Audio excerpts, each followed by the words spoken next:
guys.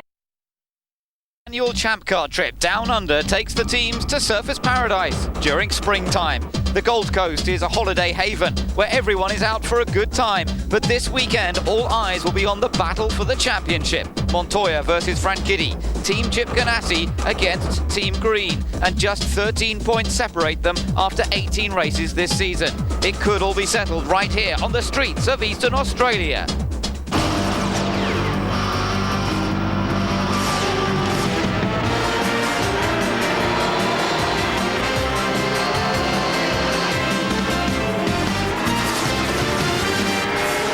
It's the 9th running of a race in Surfers Paradise. Hello and welcome from Ben Edwards and Guy Hobbs as we look forward to this penultimate round of the FedEx Championship Series. And although Surfers Paradise should be plenty sunny, let me tell you today there's a fair bit of cloud around and even a chance of some rain. We've seen a little bit of drizzle already. There's been some rain over the weekend. At the moment though, things are looking pretty dry. In the championship, of course, that's the story of today, Guy. And Dario Franchitti is now only 12 points behind Juan Montoya, but with only 2 races to go, he has it all cut out for him today.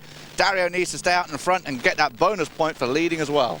Yes, the reason he is only 12 points, not 13 behind, is because he's got the extra bonus point for pole position. It's his second pole position of the year. And starting alongside Dario Franchitti is Brian Herter. It's his third front row start in the last 3 races. Scott Pruitt has taken Toyota's best ever qualifying place on the second row. Paul Tracy is alongside him in the second Team Green car. But look at the third row. Michael Andretti, and there is Juan Montoya. What's he doing back there? Well, he didn't get a good qualifying lap together, so he's back on row 3. Adrian Fernandez is 7th on the grid. 8th is Tony Kanaan in the McDonald's car, same place he qualified in Houston. Then 9th position on the grid, it's Maurizio Guterman. That's his best qualifying performance on a street course this year. And Cristiano D'Amato, another good effort with the Toyota power there in 10th. 11th place for Max Papis, and Greg Moore lines up alongside him. Moore really needs to get some points together in this latter part of the year. Christian Fittipaldi is in 13th place. He was fastest on Friday morning, but has gone backwards since then. Gilles de Ferran is 14th.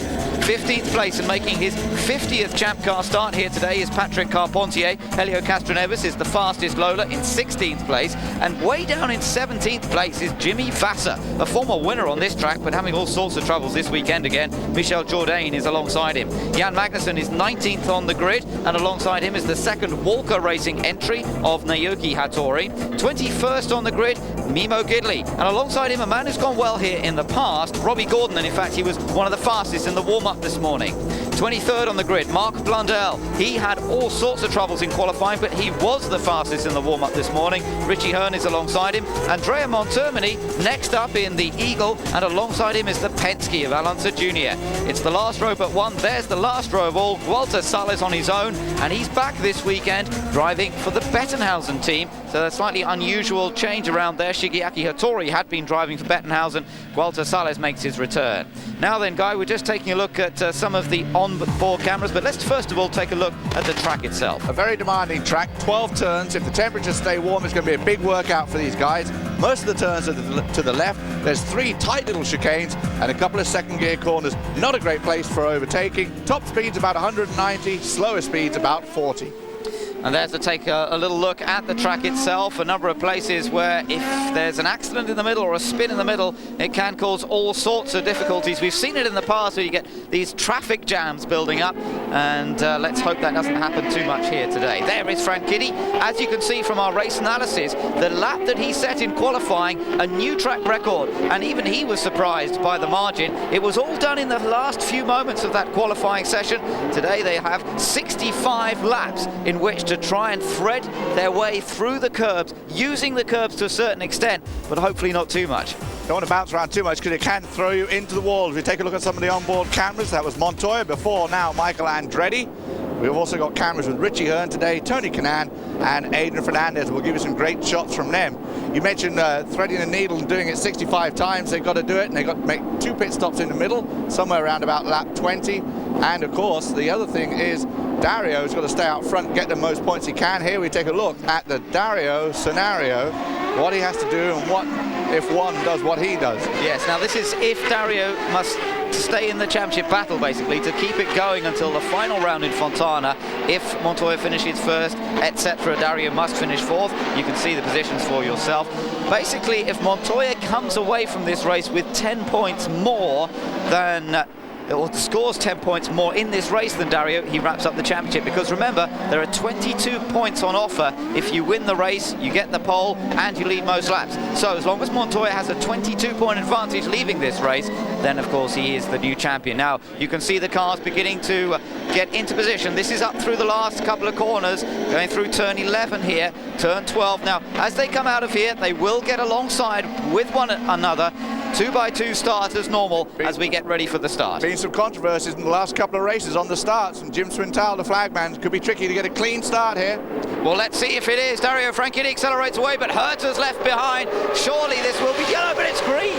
It's green, and Herta's the main loser there. Herta lost out hugely, and Franchitti's got away. Up into second is Pruitt, Tracy third, Herta fourth, and everybody trying to squeeze through this first chicane. Greg Moore coming around the outside there. Looked like he picked up a couple of spots. This is what Franchitti wanted, though. He wanted to jump to the lead.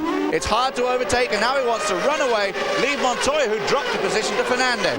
Yes, Adrian Fernandez managed to get past Juan Montoya. So 1, 2, 3, 4, 5, 6, 7 is Montoya and Canaan trying to get down the inside of Greg Moore. And now De Ferran tries to do the same to him. Absolutely, and he's got a chance here into the left-hander, and he goes through, squeezes past. And here comes Cristiano De Mata down the left-hand side.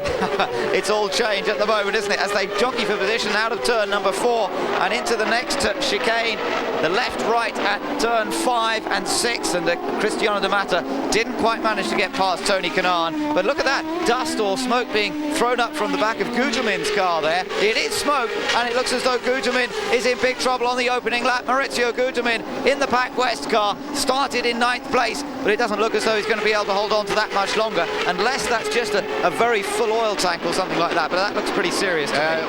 Now it's getting worse. I was thinking, De Ferran's made contact. He is off. Yellow flag is out, not all around, just here at this point. It could bring out a full course yellow. Saw some debris. He must have had some contact with somebody else to end up there. Yeah, looks like in that battle somewhere. With Tony Kanaan. We saw him make the move by Kanaan. Maybe Kanaan tried to come back, or maybe even De Ferran was trying to make a move on the next guy ahead. Dario Franchitti did exactly what he needed to do, jump to the lead. Scott Pruitt into Toyota in second, Paul Tracy third, Brian Herta back in fourth. Now we have Michael Andretti, Adrian Fernandez, and then Juan Montoya. They've survived the first. Oh, it was his own mistake. Look at that. He just lost it under braking, locked the rear, really just over the bumps there, and that just pitched him into the wall. So really disappointing for Gilles de Ferran there. A mistake under braking, and the yellows are out, as you can see. But they'll be able to keep it local, because they got this truck. They can just whip him around behind this wall, so hopefully they'll keep that local. This history of this race is not great for yellows. They're normally, if we do have full course, they're normally for short periods of time, and we don't normally have too many. So still flat out up front there. Dario Franchitti just has to be wary of the accident where it is, but the rest of the track he can continue. Tony Kanaan there having another little look at getting past Greg Moore, as Kanaan runs in 9th position. In fact, Greg Moore now has got that 8th place ahead of him. We look further back to Gugelmin still running despite that smoke, and right behind him is Max Papis trying to find a way past. Papis running in 12th, Castroneves is 13th, Fittipaldi 14th, then Jourdain is 15th, Vassar 16th, Carpentier 17th, then the top 20 rounded out by Magnussen, Gordon and Mimo Gidley. Up front, Dario Franchitti still doing a fine job, beginning to pull away a little bit. De Ferran has reported back to his pits. He said, got on the brakes, the car just turned right. So perhaps there was some problem with the car. It's certainly the way it snatched away from Gilles de Ferran in that accident. It looked a little bit strange, but the main thing is, of course, De Ferran is okay. One other quick thing to point out, Alonso Jr. has come from 26th up to 21st. He's either flying by all these people, or there's been a big problem at the back, as Pruitt is not having problems at the front. chasing down Dario Franchitti. Pruitt with the best qualifying effort for this Toyota. And you mentioned the word penultimate before, so I'll mention it again now because this is Scott Pruitt's penultimate kart ride as he will shift over to NASCAR for the year 2000. Yes, that's one of the big pieces of news between the Houston race and this one is that Scott Pruitt is going to be in NASCAR next year, but with the same team that he's driving for here. Cal Wells is moving into NASCAR, the Arciero Wells team that Scott drives for here in Champ Cars. Well, he's going to move with the same team owner, Cal Wells, into NASCAR, but I have to say he's doing a good job. Look at Tony Kanaan. Kanaan gets down the inside of Greg Moore, and that's a good move from Kanaan, so he moves up into 8th place. He's been threatening that for several laps. Tony Kanaan's been making a good challenge. He's got by and made some couple of nice moves so far in this race. Obviously got a great car underneath him at the moment. So Franchitti's up front, Pruitt putting in a tremendous performance in that Toyota-powered car in second. Paul Tracy holds on to third.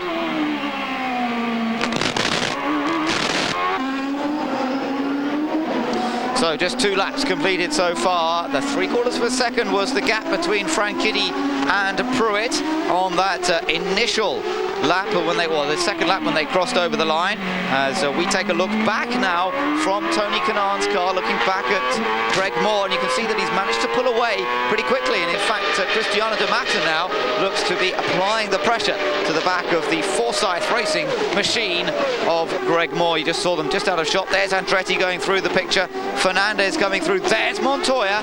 Juan Montoya lies down in 7th place, and so far no progress for the Colombian. And well, I wonder how he's going to play this one. I wouldn't count him out. We've seen him make great progresses during the race. Mo Nunn will be talking through it. They may have to make some adjustments on his pit stop. He may pick up a couple of positions on his pit stop with some great teamwork. Definitely don't count Montoya out. No, certainly not. I wouldn't dream of it. A lot of smoke from Christian Fittipaldi. That's right. It looks as though it's all over. Oh, stop. Oh, dear. Runoff area there, but took him everything to get it stopped. You can see the flames at the back of the car. It all obviously went wrong mechanically before it went wrong with locking it up and trying to get it stopped. And he's getting out because it's getting hot in that car. Christian Fittipaldi, who loves coming to this race and loves Australia, loves to visit the area, just has not had the greatest of luck here at this race. No, he's right. He broke his leg here in 1997. Last year he came back with a 3rd place.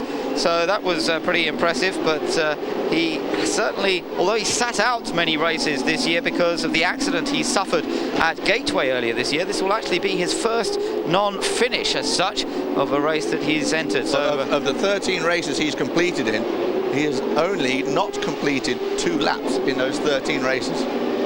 Yeah, that's an amazing record for Fittipaldi. Looking at a replay here of Christian Fittipaldi as his engine blew up in dramatic fashion just a few moments ago, and there is Fittipaldi down the escape road. The fire's been put out now by the marshals, but it almost looked there, Guy, when he entered that corner, he hit the brakes really hard. It looked like, I don't know whether there was either oil on the rear discs or whether the engine was somehow, although it had blown up, was still driving the wheels because the rears weren't locked up, the fronts were locked up like mad, and he didn't want to slow down at all. He didn't want to slow down at all, no. So we're back to the battle up front now. Let's just remind you, Dario Franchitti is race leader. 4 laps have been completed by him.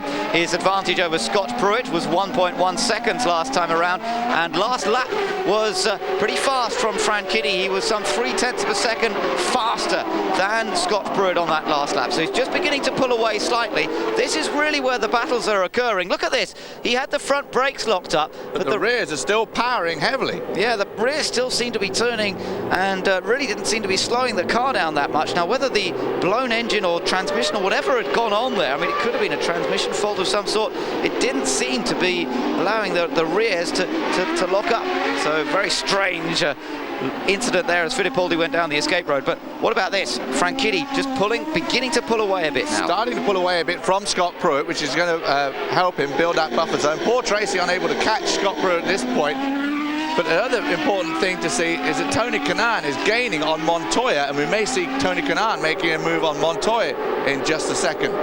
Now we're hearing that Tracy might be picking up a black flag. Now that's interesting, because he's passing Herter at the start of the race. Now, of course, at the start of the race, remember, Herter dropped back. He didn't really keep pace with Dario Franchitti, and that perhaps is going to cause a penalty for Paul Tracy. Now I can imagine there's going to be a lot of argument about that down there in the pit lane.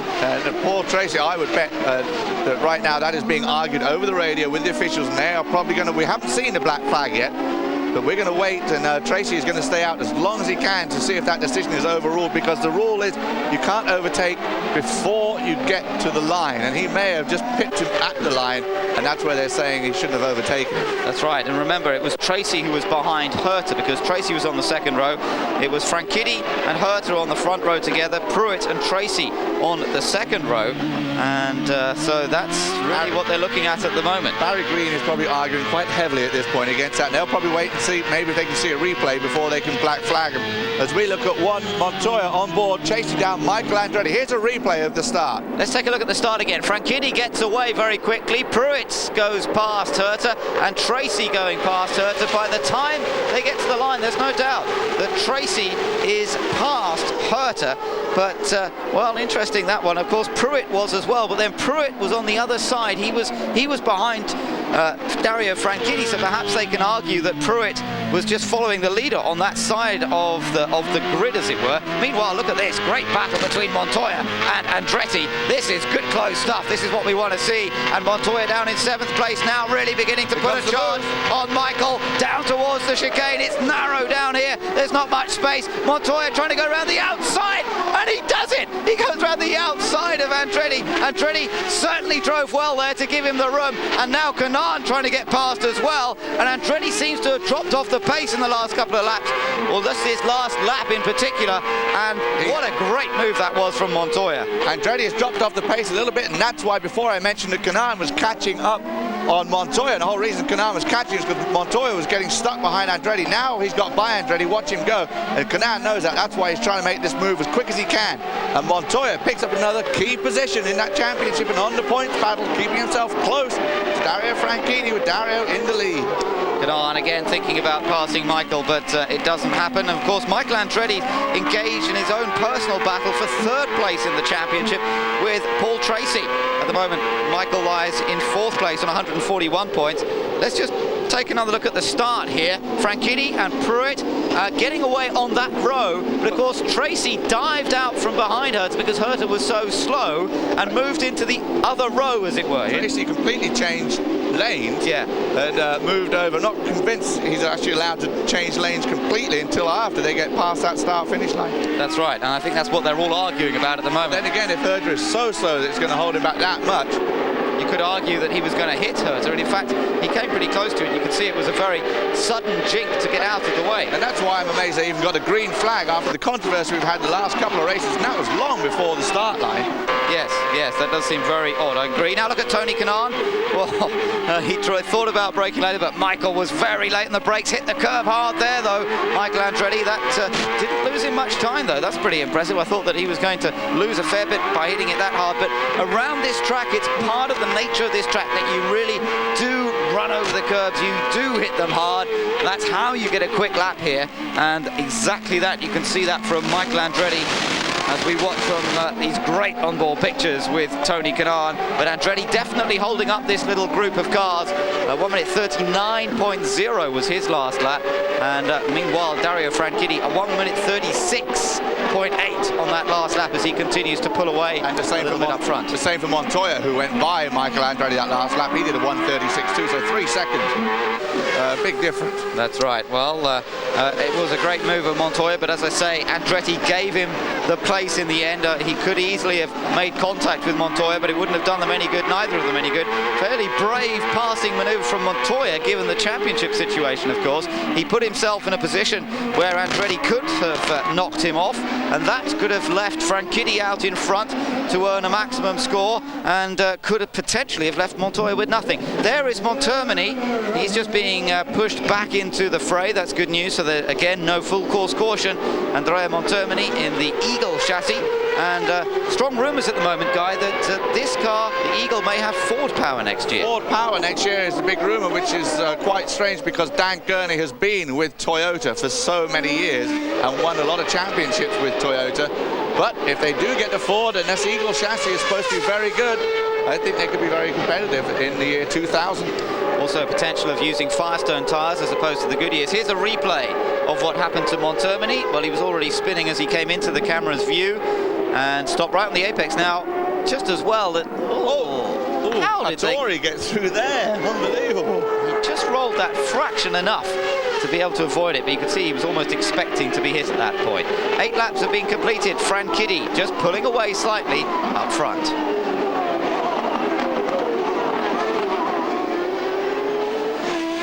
Adrian Fernandez and Juan Montoya now doing battle. So Montoya has caught up to the back of Adrian Fernandez, those two running in 5th and 6th places. And no doubt about Montoya's pace, as you mentioned, he did a 1 minute 36.24 that last lap, and I do believe that's the fastest lap of the race we've seen so far there, guys. So Montoya really beginning to charge here. Remember, we saw him go back to 7th position after being overtaken by Canaan, but it's so early in the race. We've seen this guy come from behind and change the car and adapt and make great pit stops and just work his way up through the field. And I think he was just taking his time, but now he's probably got the bit between his teeth, now that he's got by Andretti. Now he sees Adrian Fernandez and he knows he's going to get closer, and he now knows he's doing those 136s. He's thinking, hey, well, I'll go for it now. And actually not much can hold this guy back. Not a lot, no. He is so capable, so gifted is Montoya, and it's just a joy to watch him. But up front there's another very gifted man, Dario Franchitti, and he's got the advantage at this point, which is exactly what he wants in terms of the championship. If you're watching us in the early hours of the morning on Eurosport, I hope you're enjoying the show so far. We're certainly expecting to see a tremendous battle in the closing 2 races of the championship. This one and Fontana still to go, of course, and Montoya coming into this race with just that 12-point advantage. Dario Franchitti still in with a great opportunity of taking the 1999 FedEx Championship title, but Montoya here right now is trying to move up the order. 6th place for the moment. Debris on the front stretch though, and that could affect somebody. It's just offline though, so hopefully they will be able to avoid it as they come through.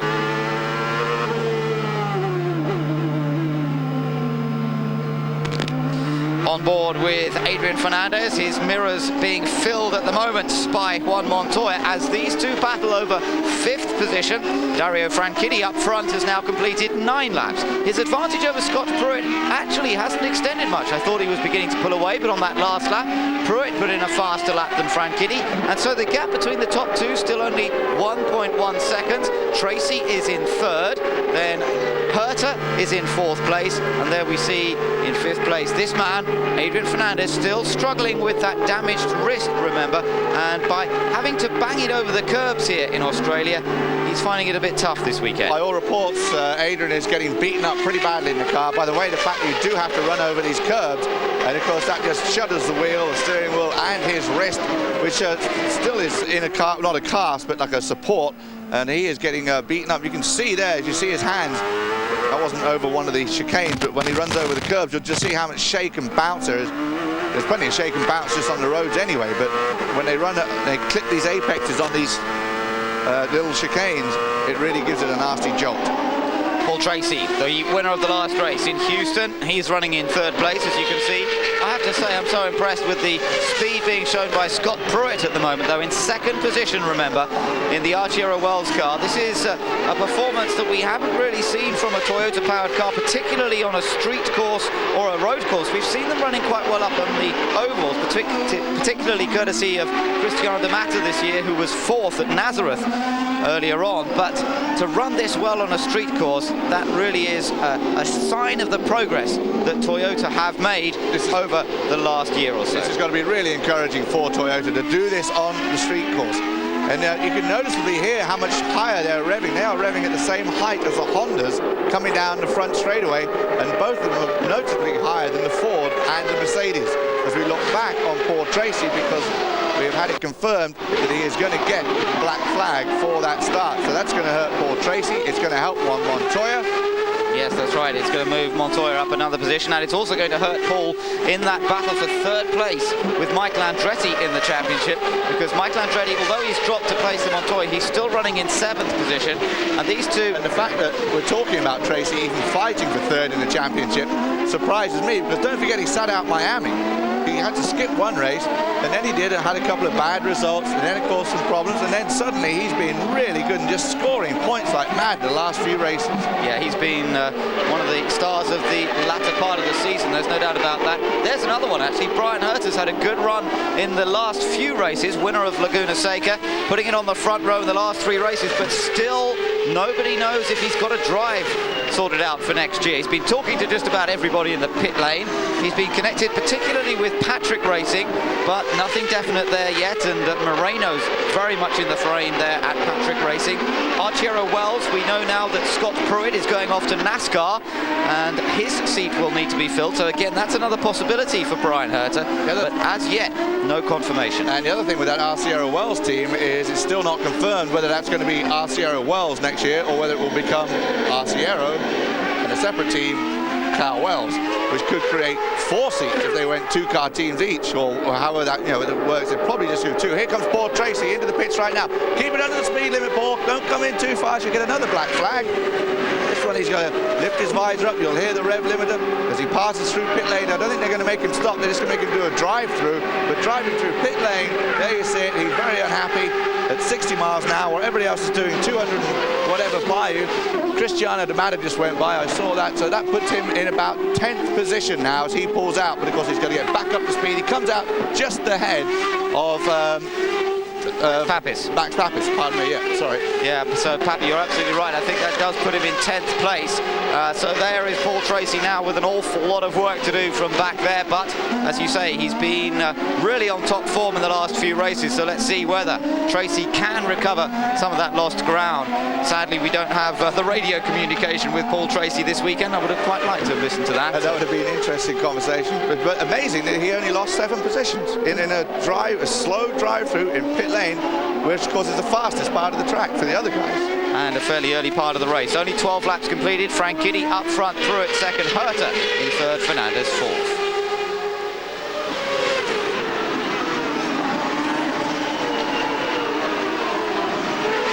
So there is Paul Tracy, still holding on to that place. As we look a little further back at the moment, and we're just looking at Patrick Carpentier, I do believe, with Mimo Gidley, but again, we've switched back quickly to this battle between Paul Tracy and Max Papis. I thought for a moment it looked as though Max Papis was going to be able to attack a little more, but now Tracy just beginning to pull away from him. Yeah, amazingly, Tracy really didn't lose that much. He's still in contention in 7th. He may pick up a couple of positions on the pit stops, and of course, now he's going to be driving with a fire under his belly too, because he knows he's still in that battle for 3rd overall in the points, and that pays very well too.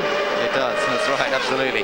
Up front, though, it is Frank Kitty who's chasing the maximum score here this weekend. He's already got the bonus point for pole. There's another bonus point for leading most laps, but more importantly than that, there's the 20 points on offer for winning the race. Last year, he came close to winning this race in a battle with Alex Zanardi that lasted throughout the entire race distance.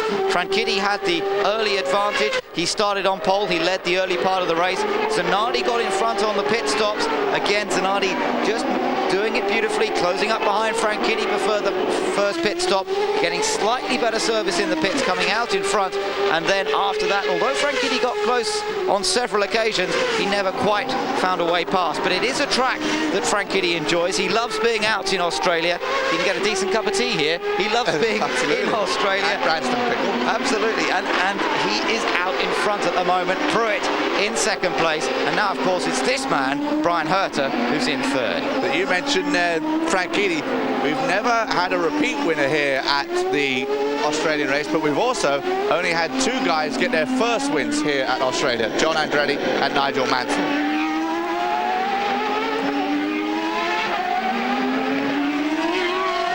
We're keeping an eye on the battle for 5th place at the moment, or 4th place as it has now become, because of Tracy's pit stop, his drive-through penalty, I should say, rather than pit stop. That means that Fernandez is now in 4th place. We're on board with him, and he still has Colombian Juan Montoya right behind him. These two, part of the sort of middle to South American surge in interest that there's been in champ car racing over the last few years.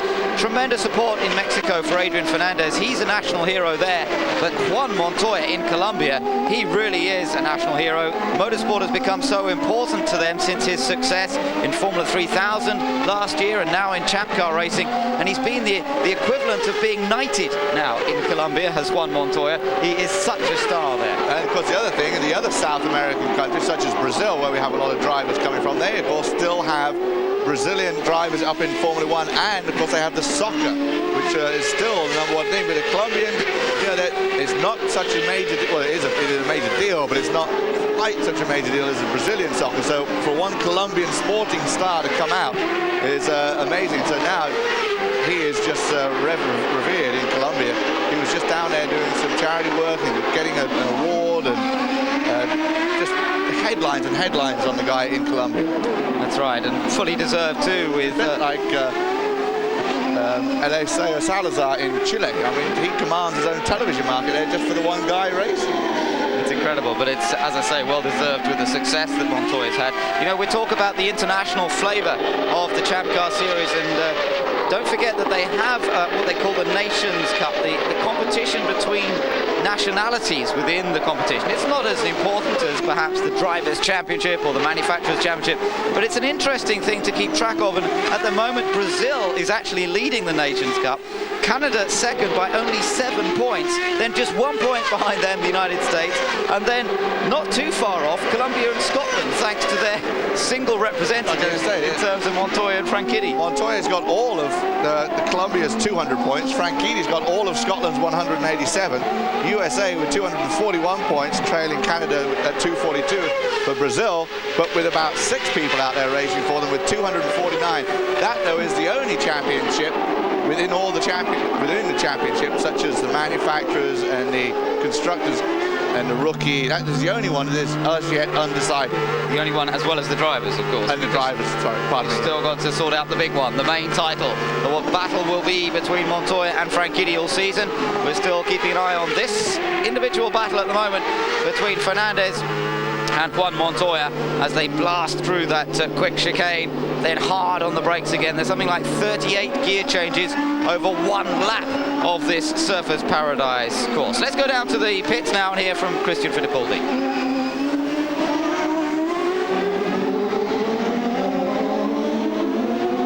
We'll be just picking up in just a second. He's talking to one of the card officials at the moment, I think, or it might have been one of the Ford guys. Let's hear from him. Turbo or the engine, but we honestly don't think it's the engine. Everything was running okay, and it was way too early stages in the race to say something. I think I had done only a lap and a half or 2 laps. Well, we appreciate your time. Thank you. Thank you. So a brief word with Gary Gerald, and yes, it was one of the Cosworth guys he was talking to, just trying to work out exactly what had gone wrong for Christian Fittipaldi. He expired in a cloud of smoke and flame. Fortunately, no other problems, but yes, very early in this race. There is his teammate, Michael Andretti, still going. He's running in 6th place. He dropped that position to Montoya, and it looked then as though he was going to lose several more, but he stayed there. Stayed there, and he's actually increased his gap over Tony Kanaan, who has now dropped back, getting close to the graph of Greg Moore. So maybe Tony Kanaan's had a slight problem. That's interesting there, because it looked like Kanaan was going to get by Michael straight away. He was running really well. So Tony in his Honda, maybe slowing down a bit now, being chased by Greg Moore in his Mercedes. And then behind them is Cristiano De Mata, and then Paul Tracy, who dropped down, don't forget, to 10th after getting the black flag for what was deemed, I guess in the end they deem it jumping the start. That's right, yes, and he didn't look too happy about that, but that's the way it is. You have to cope with it, deal with it, and get on with the rest of the race. And here's Tony Kanaan getting on with the rest of the race, the man who won the Michigan 500 this year in amazing circumstances when Max Papis ran out of fuel with just the last corner to go, but nobody really problem with that in some ways. Everybody was sad for Max, but so delighted to see Tony win a race in his second season now of Champ Cars, and a very popular man in the paddock here at the moment, holding on to 7th position as he's just completed another lap. That's 17 laps in the books, and I think to a certain extent the reason that we're seeing some drivers dropping back a little bit, holding back, is we've had no full course cautions in this race yet, and fuel consumption is a concern here. They do need to watch the fuel figures. They can't afford to run flat out full rich on the mixture, although they're running flat out in terms of how they drive the car, even if they're not using the maximum amount of fuel. Kanaan then holds on to 7th. Dario Franchitti has an advantage of 4.4 seconds now over Scott Pruitt.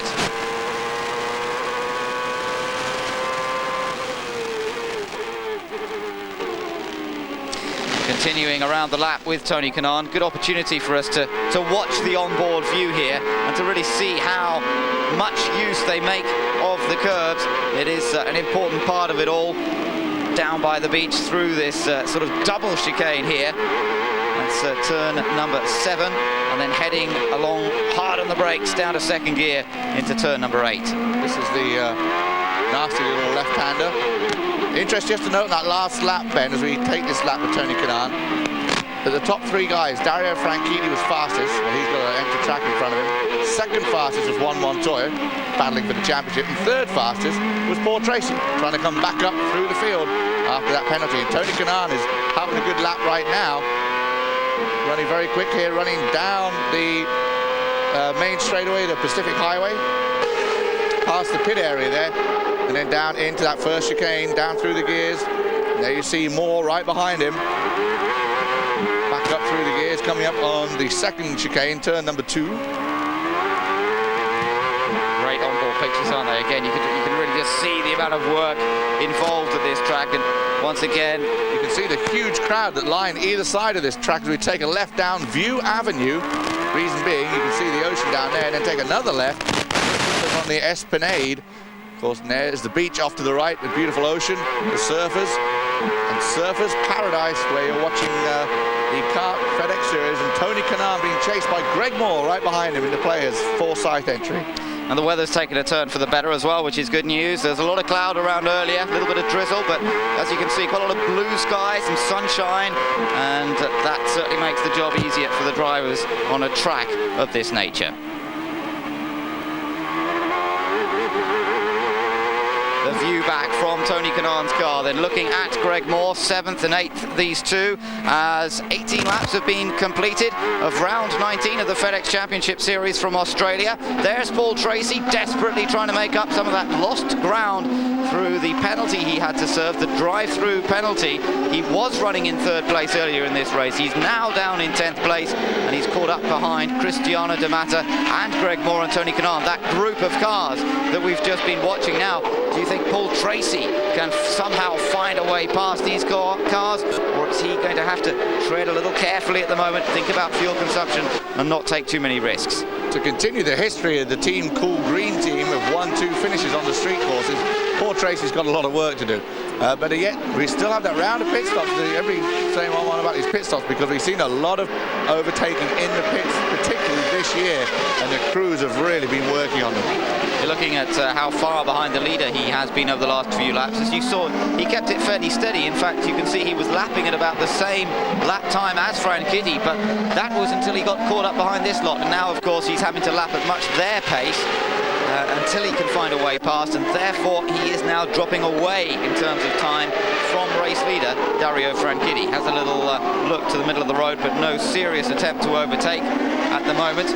And still Tony Kanaan leads this bunch. There he is in the McDonald's car. The very familiar colours behind him, the Forsyth entry of Greg Moore. And of course, news in the intervening period between Houston and this race concerning Jerry Forsyth and the racetrack in the United Kingdom that's being built, the oval track at Rockingham in Corby, Northamptonshire, that's being built at the moment. And interesting to hear that Jerry Forsyth has a financial involvement with that track that gives it such tremendous credibility, and really gives us great hopes that we will see some American style racing, some champ car racing in the United Kingdom in the not too distant future. It's a fantastic facility, Ben. I don't know if you've actually been out to site to see it, or seen some of just the press they sent out, the mailings, was incredible. As we have Tony Kanaan, I think that is Tony Kanaan coming into the pits. So the first of the pits are taking place already as Kanaan comes into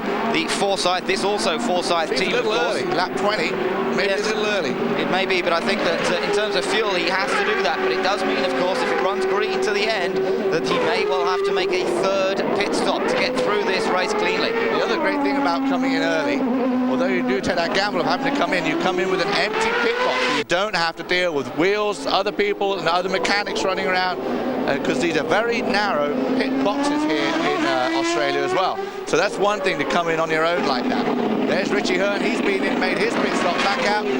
Make sure you enjoy that Budweiser sponsorship. That's gone away for the year 2000 for Richie Hearn. There's now the rest of the gang are going in. There's Alan Jr., Mark Blundell, who was quickest in the warm-up this morning, but it seems to be struggling and has not been able to improve much today. And then Richie Hearn coming out as well. Yeah, Blundell running down in 21st place, Unser in 20th place, and Richie Hearn down in 23rd place before the pit stop. But we are expecting to see Franchitti and Pruitt coming in at the end of this lap, both of their pit crews already. And there is race leader Dario Franchitti. Right, he's onto the speed limiter. Now he's almost at the far end of the pit lane. Juan Montoya's got the very furthest pit, and then just behind those, Herta and Papis, and then it's Dario's pit. So there we are, right almost at the end of the pit lane. And that was right on the mark. Brought it in beautifully under control. The team goes to work, put that 35 gallons of methanol in, and they'll wait and then hold him. They've led him off the jacks. They've changed the routine in pit stops with the problems they had earlier in the season. But Dario is in and out nicely. A good, clean, straightforward pit stop. Poor Tracy, his teammate, now comes in to make his pit stop, and they'll go to work on his car. And there you see Michael Andretti getting service. So Michael's been in as well. What about Scott Pruitt? Now, have we seen Scott Pruitt into the pits? He has been in. I can confirm that Pruitt's been in. We didn't get to see the pit stop, but Pruitt has been into the pits and has gone back out again. Now, who has not been in?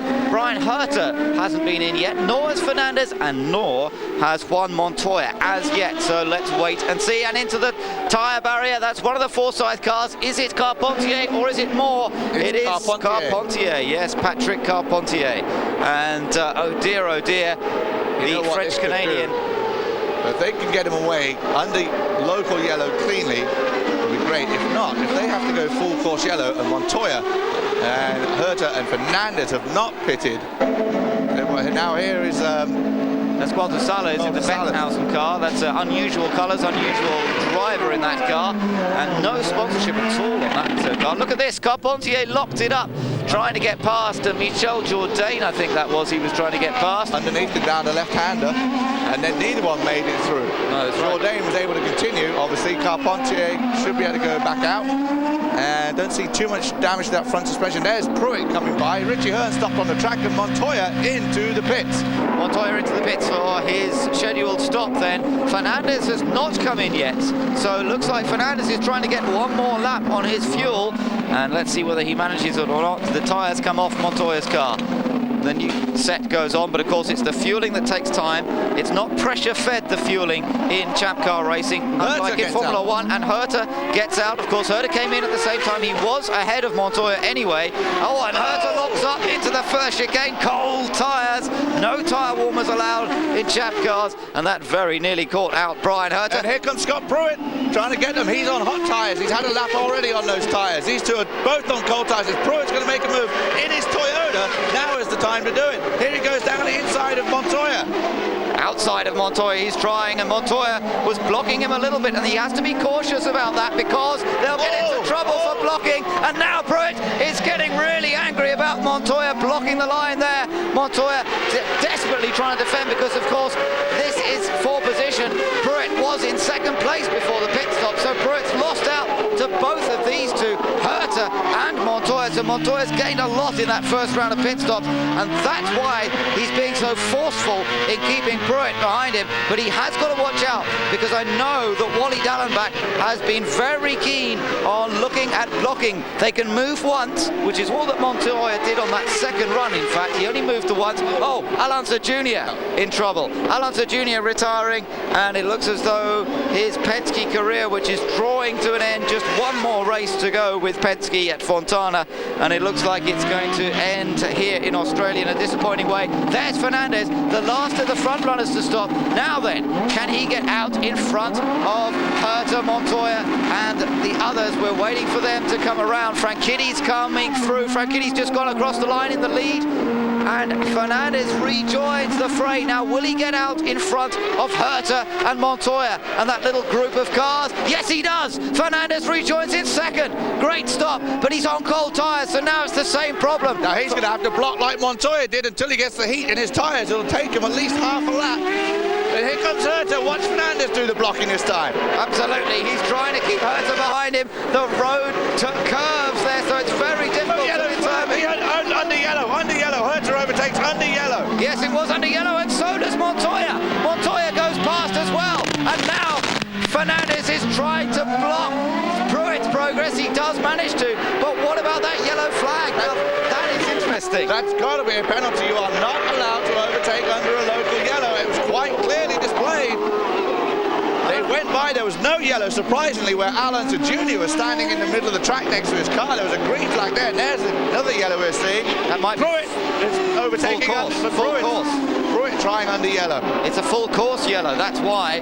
But what about that yellow now? I don't quite know why that yellow was there when they overtook each other. But let's take a look here. This was the pass. Now look in the bottom part. There was a green flag up there, but there's a yellow flag at that corner. There is no question. Hattori is off here. Ah, that's why. Hattori, Naoki Hattori. Well spotted there, guy. Down at the bottom of the picture. They'd gone past the green, but there was a very, very clear yellow flag when both Herta and Montoya went past Adrian Fernandez. Bring in the Spanish Inquisition. This is going to be a long one, this one. Well, there's going to be some huge arguments down in the pit lane, but I don't know how they're going to argue against that. Franchitti survived all those pit stops, though. He's still out in front. Well, this is breathless stuff already. 24 laps completed, one pit stop has happened, and all sorts of fun and games going on here as we have our first full course caution of the afternoon.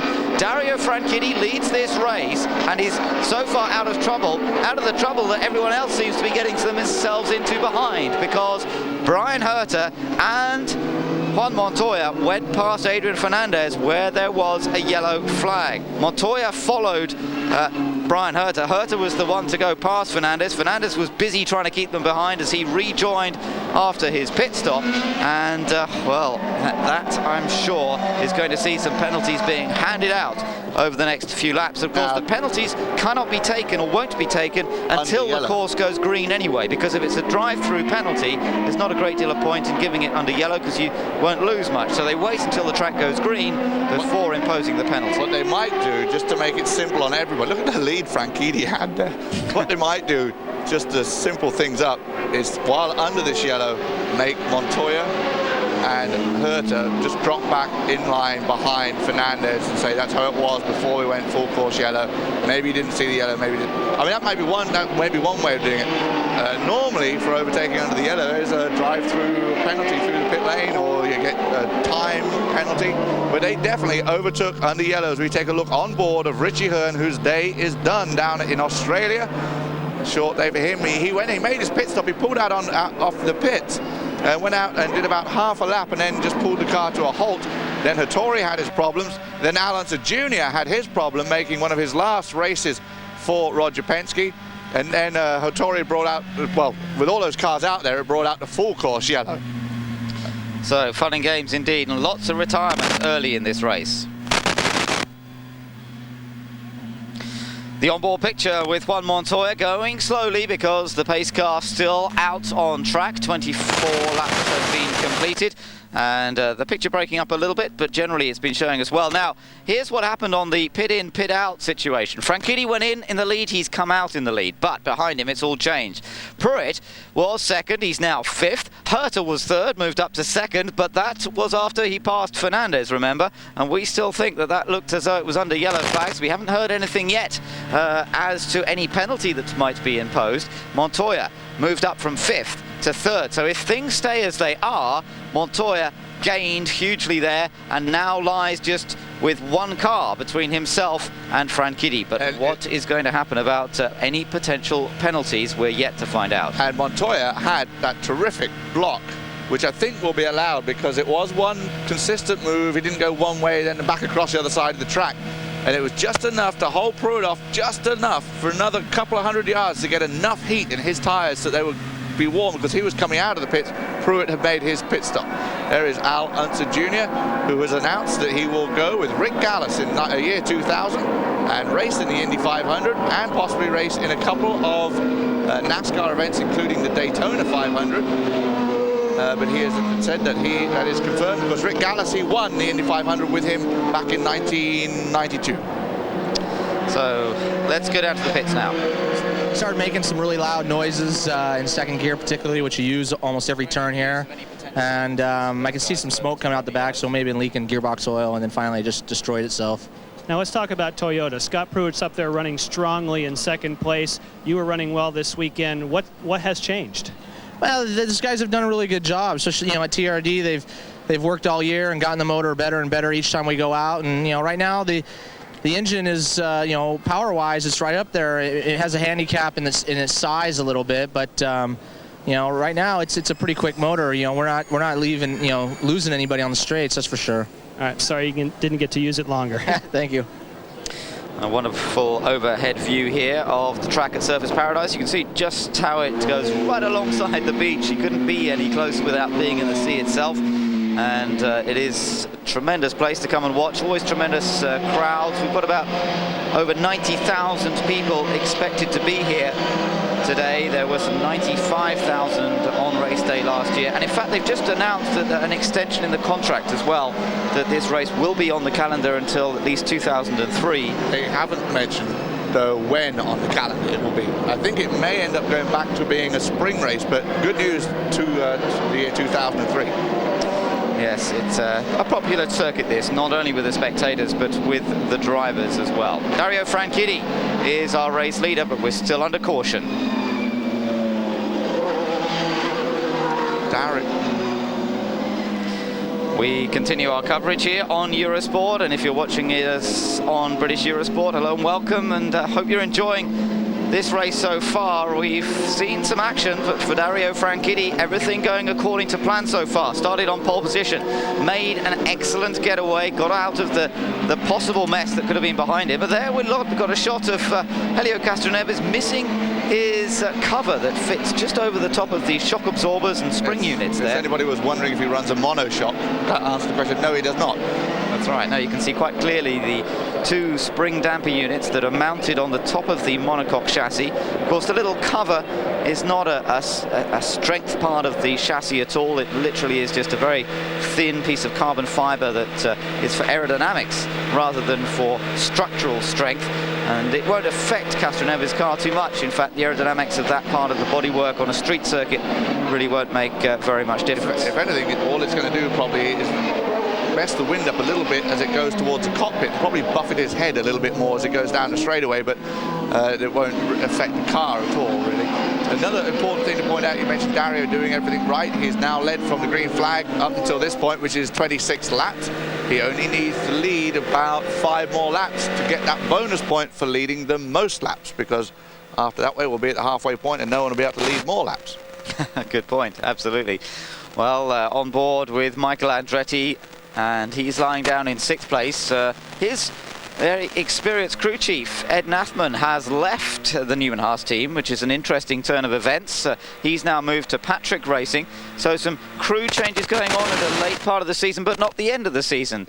Still these 2 races to go. Perhaps just a foretaste of some of the other changes that will take place before next year. We've had some 5 laps of caution or so now, or no, a little bit less than that, 4 laps of caution so far, as a result of various cars being parked at the side of the track. Alonso Jr. was one of them a little while ago. Hopefully we should be getting a bit of green flag action coming up again soon. Franchitti is our race leader. Up into 2nd is Brian Herter. As there you're looking at Montoya And interestingly, look, Herta has been pushed back. Herta has been told to go behind Montoya and Pruitt. So Herta's been done, but Montoya hasn't. Now, quite how they can get away with that. Perhaps there was a green flag. Perhaps they can say Montoya wasn't actually right past Fernandez at that yellow. He may not have completed the maneuver until they got to the next green flag, so perhaps he's got away with it. And Franchitti and Montoya now run The gloves are off. first and second. The gloves are off. That is unbelievable. I'd be amazed that Montoya won't be made to go back as well, but he obviously hasn't, because we're going to go green flag any moment now. But Herta, Bobby Rahal lost his argument with the card officials, and he's gone back. Chip Ganassi obviously won his, and his man, Juan Montoya, will start right behind Dario Franchitti. Identical cars, but the team called green cars seem to perform a little bit better on the street courses. We'll find out now as we go green flag on lap number 27 here in Australia. Great to have the two front runners at the front of this race, battling for the championship and now battling over the lead in this race. But they have to play it patiently, still a long way to go, and still fuel consumption to think about, as well as they desperately try to battle over maximum points here today. Now then, behind them, Fernandez is now in third place as a result of Herta being pushed back behind him. So Herta now in fourth, Pruitt is in fifth, Michael Andretti in sixth, as you see Greg Moore trying to go down the inside and getting past the lapped car of Montermini. Canaan hasn't got past Montermini yet, but I think he will do in just a second as we look back at the leaders again, and Montoya staying right in the wheel tracks of Dario Franchitti, but Montermini's lost it. Number two, and Vasser's off, and Blundell's off. Jimmy and Blundell both off. They were running pretty far down the order. Neither one was having a day to brag about. 15th and 16th position on the restart, both off. Looks like Jimmy doesn't have too much damage to his car, but both of them obviously stalled it, looking for help. We're going to go full course in yellow again because they're in a position where they're going to get people out to move them around. So that's going to help Dario, and that'll help him lead the most laps, because it's going to take at least, they'll complete this one for 28. They'll take at least 2 laps to clean it up, 29.30. And if he can hold off for one more, get that bonus point. And if they were to finish as they are now, the championship would still be alive when they go into Fontana. That's not over at all at this point. But it's just going to make it very exciting for the rest of the race, because obviously Montoya was down to 7th at one point in this race and was looking like Dario could make up a big gap, but Montoya right back in there. Hopefully we'll get a look at what exactly happened to Mark Blundell and Jimmy Vasser. It may have been in reaction to the Montermini spin, the second one of his day. We saw huge tyre smoke before when Greg Moore was making a move. That tyre smoke wasn't coming from Greg Moore, it was coming from a couple of cars behind him that were also trying to make moves. Both drivers have stayed in their cars, hoping to be pushed back into the race. We've got to look at a replay, I believe, to see what happened here. Perhaps another car involved, or perhaps they were just battling over position. It looks from the positions they've ended up a bit like Blundell perhaps was trying to get down the inside of Vasser. But if they get Blundell started first, he'll actually come out ahead of this deal, because he was behind Vasser when they went in. Let's take a look here. And now here it was in the background. Actually, it was in the background happening as this happened in the foreground there. Montermini got clipped by Max Papis, but in the background I could see at the previous corner, turn 3, was where the problem occurred between Blundell and Vasser, but again, couldn't really quite see what happened, but it was separate. They weren't involved in the Montermini accident. There's Vasser, he's rejoined. Vasser having a year he'd probably rather forget about. Definitely, yes, he's had a very, very disappointing season. It's got to be even more disappointing when your teammate is winning everything. Yes, and he's had quite a few non-finishes, which in the past has been almost unheard of for Vasser and Team Ganassi. Dario Franchitti, still race leader.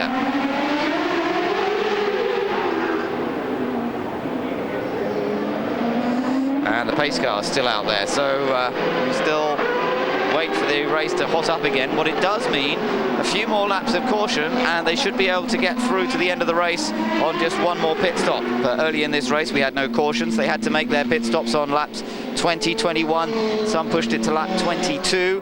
Now, if you're trying to split, if you're trying to split 65 laps into 3 parts, which is what they need to do to make it a 2 pit stop race, they were going to be very marginal. But now they've run a number of laps under yellow flag, and that could just give them the leeway that they are looking for to be able to make it on one more stop. Now, Dario Franchitti and Juan Montoya, the two championship protagonists battling it out here when they get the restart underway, and it shouldn't be much longer because the cars that caused the full course caution are back in action again, and it looks to me as though Franchitti is beginning to stack them up behind him, getting ready for the restart. That was quicker than I thought most people expected. I think they're getting both those cars out and started on the track and cleared up right away. They do a great job of that here in Australia. As I mentioned before in the show, we don't have very many yellow flags here, and when we do, they're not for very long periods of time. Everybody now in single file, and that's the way they have to stay on the restarts. Remember, no side by side as they do at the start. And out of the final corner and accelerating away, Dario Franchitti is going to set them off again as he completes 29 laps now. Montoya is right behind him in second place. Fernandez in third. Herta is in fourth place. Pruitt, Andretti and Tracy, who gained some places in that first round of pit stops, he is in seventh place, as once again Franchitti and Montoya begin to pull away from Adrian Fernandez. The green flag has waved in, and the action up front continues between Franchitti and Montoya as we look down the rest of the field to see that they've all made it through that first chicane safely on the restart. 36 laps still to go. Franchitti the advantage over Montoya. Fernandez lying in third place, and now we wait to see how people make progress. Fernandez in third, Herta right behind him, and Herta of course was the man who had to go back behind him after overtaking Fernandez under yellow flags. Some unusual movements there. Montoya's brilliant on the restarts as we've seen through this year, sticking right with Dario on that restart.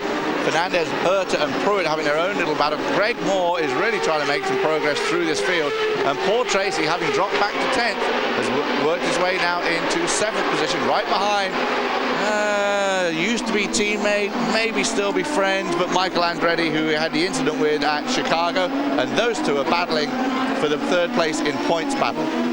Let's hear from Gilles de Ferrer now. He had a fantastic start. I think from 14th we're probably up to 8th by that time, and everything was normal up until then, and I just wasn't even close to Greg in front of me.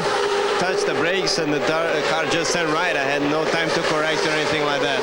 Now some of the guys have had trouble. And we're looking back at the battle here between Moore and Kanaan. But in fact, Kanaan just ahead of Greg Moore as they battle over their position. That's the battle for 8th place, so that means Kanaan's gone into 8th place ahead of Greg Moore. Greg Moore's got to be wondering, he'll be sitting in his car, obviously very busy thinking now, but at the beginning of the season, the talk was for the championship, Moore and Franchitti were going to be the battle. Moore wins race number 1 in Miami. We haven't heard much more from Greg Moore since then, and despite the fact that Christian Fittipaldi sat out some races due to the head injury, also Adrian Fernandez with the wrist injury, and Greg was way up there in the championship. He hasn't gained any ground on those guys, and they've both, between them, they've missed 7 races. And the other one is Max Papis has come from behind Greg Moore and jumped way up past him into 5th in the points. So Greg Moore's going to be wondering what the heck has happened to this season. But of course, looking forward to 2000, where he will race for Roger Penske with Honda power in a Reynard chassis. First time in Honda for Greg Moore, but we're not sure what tyres they'll use yet. And of course, we know that Greg and both Gilles de Ferrer are going to get a lot of money for racing for Roger Penske next year. Definitely. Well, we'll come back to that one later on, because at the moment, just enjoy what we are seeing here. The onboard pictures with Juan Montoya and the battle between himself and Dario Franchitti as these two fight for the championship. And it's good to see how close they are. Half a second only separating these two as they go around to complete 31 laps now. You see how Juan runs over the apexes there? See, Dario seems to be driving around them just a little bit more than Juan. Juan seems to be throwing the car into them all. Yeah, and that's sometimes it's a good thing to attack the curb. Sometimes in a race of this length, it can be a little more risky, although these champ cars are strongly built machines, and normally there's no problem if you do use the curves, but it can be a little unpredictable. Sometimes the car can land slightly differently to what you expect, and we've seen accidents here in the past where people have just misjudged how hard to hit the curve and exactly where, and then stuck it straight in the wall. And you don't get the bounce necessarily that you want. When you hit the curve, it may come down wrong. Previously, there was tyres on the outside walls. And we saw Michael Andretti here clip a chicane, hit the outside tyre wall, thinking that was over. It just bounced him back into the track nicely. He carried on, went on to win the race. A lot of those tyre barriers have gone now, so if it does bounce wrong and you hit the wall, then you are going to do some damage to the car. Running over the apexes itself doesn't damage the car, but getting bumped up against the tyre, up against the wall, will certainly make some damage. Herter under some pressure here from Scott Pruitt. And Pruitt still showing well, qualified brilliantly in third place, ran in second in the early part of this race, lost out a bit on the early pit stops, but he's still there and staying ahead of Michael Andretti. And it must be making Scott Pruitt think, well, am I doing the right thing going to NASCAR next year? Yeah, now it's suddenly looking good. This is a great battle going all the way from third all the way back to 11th, involving Fernandez, Herter, Pruitt, Andretti, who we ride on board with, Tracy right behind him, Tony Kanaan, Greg Moore, Max Pappas, and Cristiano D'Amato in the other next fastest Toyota in 11th spot. But brilliant performance by Pruitt and Toyota today, and not where you'd expect it to happen on a street course like this. That's right, it is not, but full credit to them. They're doing a fine job, and now we switch to the onboard camera with Tony Kanaan, who's staying up there in the 8th place so far. Tony Kanaan has got by poor Tracy. Tracy was right behind his triangle, Mike Andretti, and Tony Kanaan has got by him. So good job by Tony in his Honda. Tracy also in the Honda, of course. Michael Andretti, the odd man out in the Ford in this line right there. Pruitt in the Toyota. Yeah, that's right. So Kanaan is the man flying when he gets into some clear space, at least.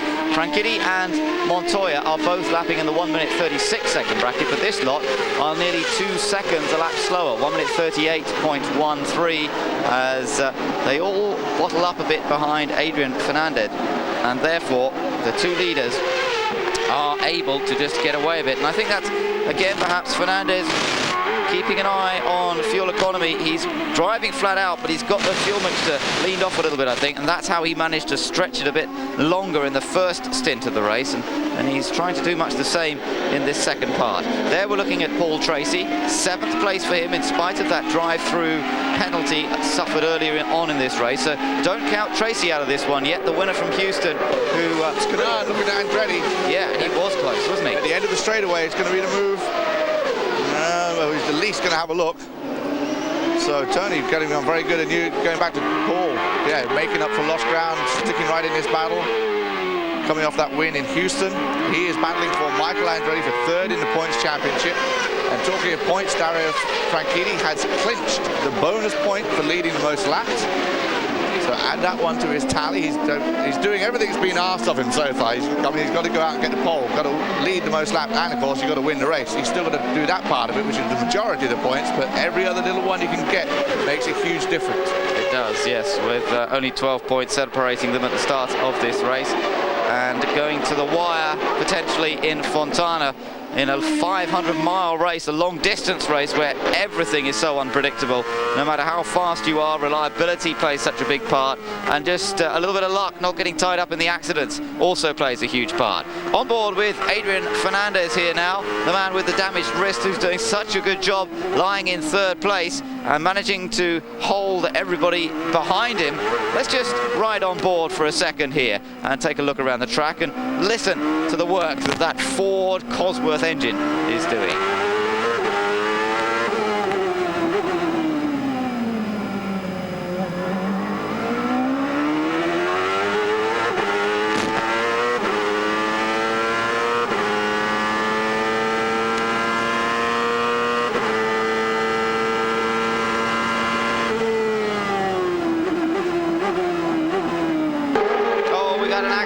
Naoki Hattori, Mark Blundell. Blundell's having a traumatic weekend. He won't want to come back to Australia ever again. Well, not after a weekend like this. He had so many problems in qualifying, electrical problems, boost valve problems, and now in this race we've seen him off at the side of the track twice. He looks furious as he steps out of the car, and it's all over. He's given up on it this time, and it looks to me as though this one will have to be a full course caution. Let's take a look. He tried to get down the inside, did he, of Naoki Hattori, and well, you have to say that was wasn't far enough down the inside for Hattori not to turn in. I have to say that looked like Mark's mistake there, and perhaps on the inside there was slightly less grip or slightly caught out. I think he may have been caught out that he thought that Hattori was staying wide for him, and then Hattori wasn't. So it all caught him out. I think also he realised he wasn't going to make it. He tried to slow down, but it wasn't the grip to slow the car down there enough. And it just that, I mean, really fairly light contact, but you run over the wing. Take a look again. It looks like he tried to slow down a little. Yeah, I think he was on the dusty stuff on the inside. The car didn't slow down as much. That's not what he thinks will happen. Yeah. No. I think he thought for a moment that Hattori was going to leave the door open for him, but I think they were battling over position, so I don't think that was justifiable on Mark's point of view.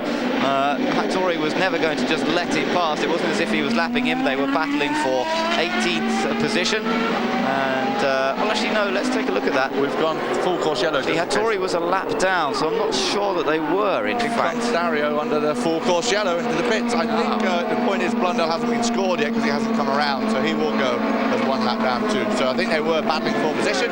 This is a battle for position. Dario in first. Montoya is going to come by him. You'll see him just off to the left of the picture. Now this is where, remember at Mid-Ohio, Montoya just destroyed Team Cool Green in the pits and got out ahead of them. They need to get Dario out. Get going, Dario. It's a good stop. It's a good stop. Is it enough to get him out ahead of Montoya? Yes, it is. He's out. Oh, and Fernandez gets ahead too. Fernandez got out before Montoya. Now that is crucial. That is absolutely crucial. But remember, some of them may have decided to put a bit more fuel in the tanks. What this does... He picked up a couple of spots. Sorry. What this does is it makes it a three-stop race. They are not going to be able to get through from this point to the end of the race. No way. Not unless the whole thing's run under yellow flags. So this makes it a three-stop race. They will have to make a splash and dash towards the end. Franchitti took advantage of the yellow. Now, not coming into the pits is Max Papis, so he stayed out there, so that's put him up front as well, and that will change things around. But as you pointed out there, Guy, very importantly, Montoya got beaten out of the pits by Adrian Fernandez. Great work there. We take a look at Mark Blundell's car under the hook, and it will be dragged back, and we'll get this race restarted about lap 37. We have completed 35 laps.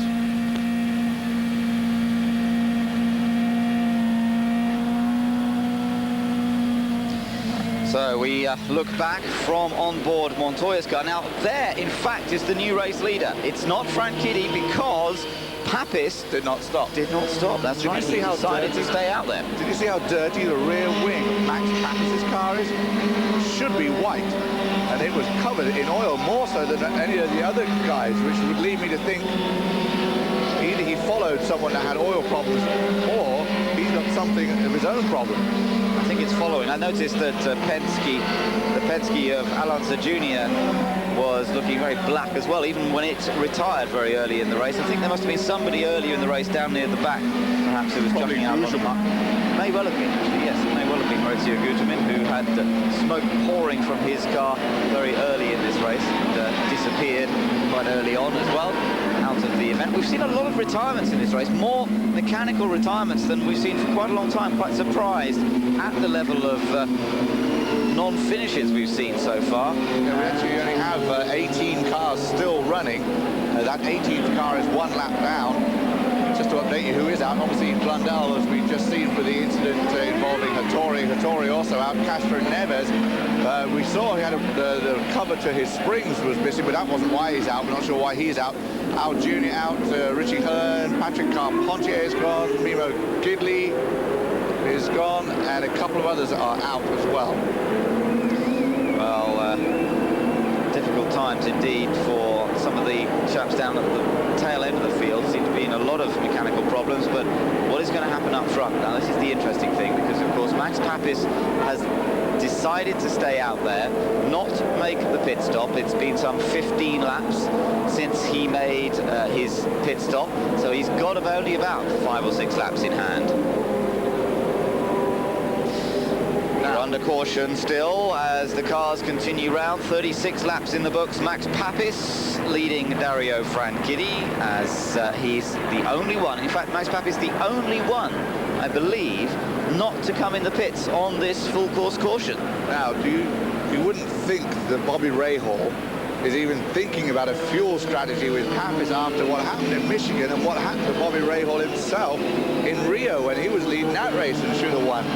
I hate to think, I mean, obviously they've gone with a different strategy, but I can't believe they think they're going to stretch and then go and get another fuel stop right towards the end. I mean, everybody else is going to have to stop, but I don't see the point in keeping Papis out.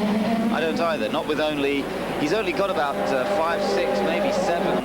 I suppose it could be as many as 7 or 8 laps of fuel because they ran a lot of yellow laps on this second stint. So I suppose he's got up to about 8 laps worth of fuel in that car to stay in front. And therefore, what he's basically gambling on, I suppose, is another yellow coming out in that time.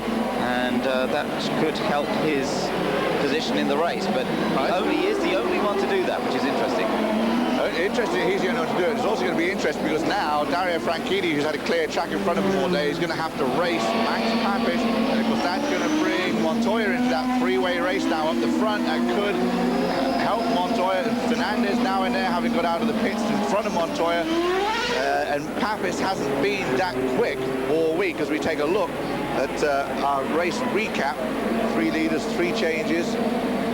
A couple of changes coming under the yellow. Basically, Franchitti's led all the way. And here is the list as we were running through earlier. The folks out of the race was Christian Fittipaldi, barely made it even through 2 laps. We saw a report from Carpentier. Guzman, who was smoking at the end of the first lap, and de Ferran made a mistake, or he did make a mistake, but the car just broke right on him, under braking very early on, and he is out too. Here we go then. They're building up speed once more to the restart, which will be to complete 37 laps to go on to lap number 38 out of 65. And Max Papis, who did not come into the pits, has a lighter car because of less fuel, slightly more worn tyres, which could be crucial as well. Will he get... Look at the acceleration he has off that last corner with a slightly lighter car. You can see he initially gets away quite quickly from Dario Franchitti, and Franchitti actually has Fernandez bearing down on him as well. Kanaan and Tracy are side by side down towards the chicane. Kanaan slots back in behind Tracy, so Tracy gained a place again in that last round of pit stops, because remember, Kanaan had got past him before they pitted, and as a result of those pit stops, now Tracy's got back in front of Kanaan. And still behind them, both of them still behind Michael Andretti. And now we're back to that run between all those guys. Oh, D'Amata down the inside, not able to make. Yes, he is. He did make it. That didn't look as though it was going to be on, but Cristiano D'Amata got past Greg Moore, and that's into 10th place. This whole crew have been racing all together from 3rd back to 11th all day long. Herta's Papis the only one who's come out of that group now by not staying or not going into the pits. But Franchitti and Montoya up front again, along with Fernandez, who's managed to make a great pit stop and get out ahead of Montoya. Herta back in the battle again, ahead of Pruitt. Pruitt, just unbelievable job in that Toyota today. So there's the stream of cars going through the picture. At the back of that group now, you see Jan Magnussen, the Vistion car, then Robbie Gordon. So Gordon's in 13th. Walter Salas has done a fine job. He started last, down in 27th place. He's in the Bettenhausen car, and it's the first time he's driven it. It is the Reynard, the older Reynard. They've still got a Lola sitting in the shop that hasn't been used all year, sadly. But there is it's the 3rd team. Walter Salas. It's the 3rd team he's driven for this year. He did a couple of races for the All-American races. Dan Gurney's team started the season off in Peyton Coyne's car, and now ending up in Tony Bettenhausen's car. So he's been picking up rides a bit like super sub Roberto Moreno. Yes, except I think Salas is probably providing the money in this case from somewhere or other. I don't quite know where, because always difficult to find the sponsorship to do race at this sort of level, as you look at Robbie Gordon going through the picture. And I just noticed Kanaan and Tracy have swapped positions once again. So Kanaan got back by him. Fernandez there ahead of Montoya. Oh, Brian Herta getting it very sideways. Comes D'Amata down on the inside of Tracy and picks up another spot. So Cristiano's Toyota is now working very well for him. Yeah, so are his brakes by the look of it. And Tracy, I'm surprised to see Tracy passed that easily by Cristiano D'Amata. I wonder if Tracy's got some sort of difficulty, or perhaps this set of tyres that they've just put on the car are not as good. Now Kanaan, Kanaan trying to get past Michael. Michael squeezing him, Kanaan just being able to get out of it. Michael almost didn't give him the space to be able to get out of it, but then just opened the door enough that he was able to keep it on the brakes and stay behind. That looked like it was going to get very ugly for a moment. It did, yes, but thankfully they both survived the moment. It seems to me like Tony Kanaan's car works in spurts. It works great for like 10 laps. He runs up and overtakes everybody, then he drops back again. I don't know whether his tyres have been very questionable for him today, or it's just the car, or sometimes it can be just the driving and suddenly get inspirational after a few laps. That's right, and put it all together. Up front, meanwhile, Max Papis, last lap, interestingly, remember, he's on a fairly light fuel load at the moment. Papis is in the 36s, and the others now into the high 37s, so Papis is pulling away at a great rate, but that's not surprising considering how much lighter his car is with not much fuel in it. And these guys have got full tanks of fuel, new tyres as well that had to be scrubbed in the last lap. Now they're up to temperature. They will start going that little bit more quickly. Well, if Papis can pull away at great length and build up a big lead, then maybe some kind of fuel strategy could come into play where they do pull off because they'll have the lead going into the pit lane, racing with a clean track and everything else. Then maybe they can do some very clever last-minute dash, not take full tanks, but enough to get to the end. We know they did on the first round, they did about 20 laps. We know the pit window is 20 to 24. And at this point, we only have 26 laps remaining. So Papis can go another 10 laps and build up a big enough lead, dive into the pits, take on half tanks that'll get him enough to the end. And it could make for a very exciting finish to this race here in Australia. Yeah, and Tony Kanaan can make an exciting finish too. The way he's going, he's trying to go around the outside of Michael Andretti a second ago, as you saw. And he is looking so determined. A little bit of a slide there as he's coming up on Michael.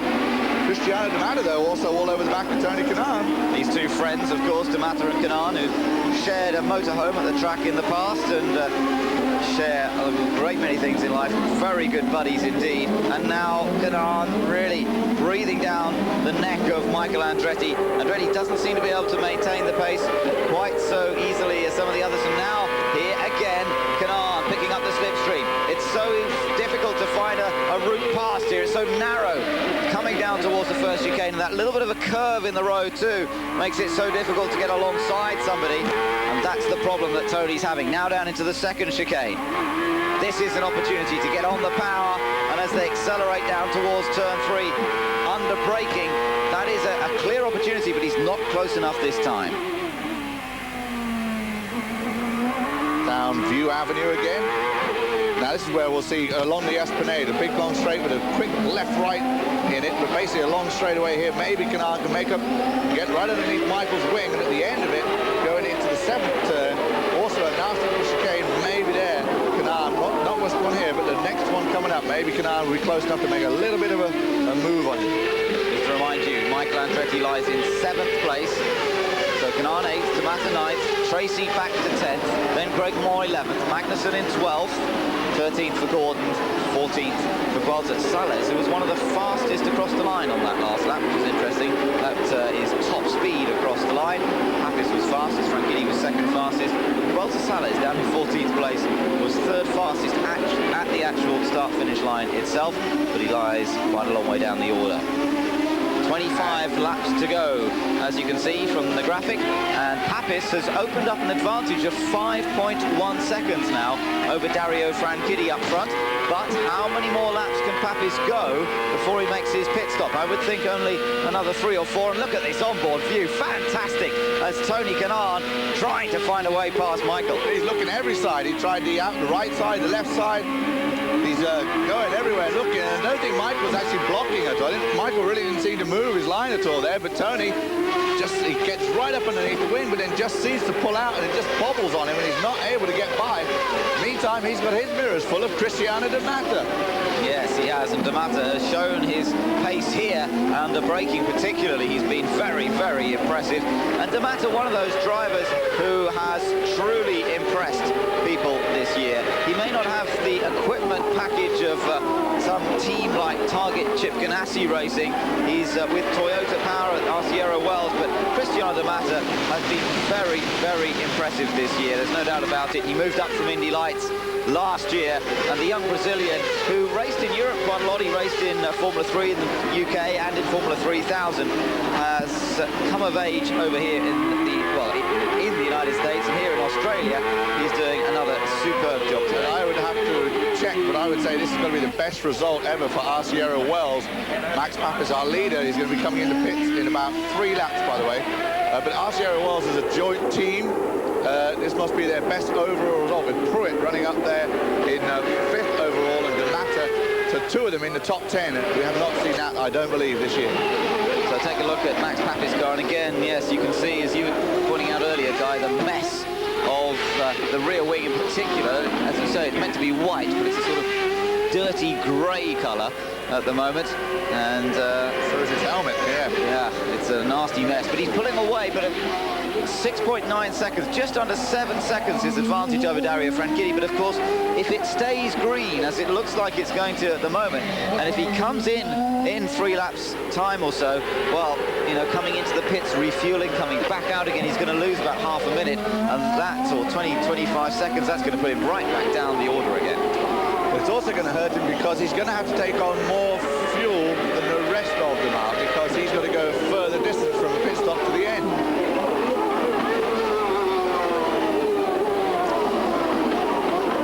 Looking at Paul Tracy farther down the order, there's Greg Moore and Jan Magnussen. Magnussen was running extremely well in the early part of the Houston race, ran up in 4th position. Unfortunately, it didn't end up that way, but nonetheless, he's doing another professional job here, sitting in behind Greg Moore.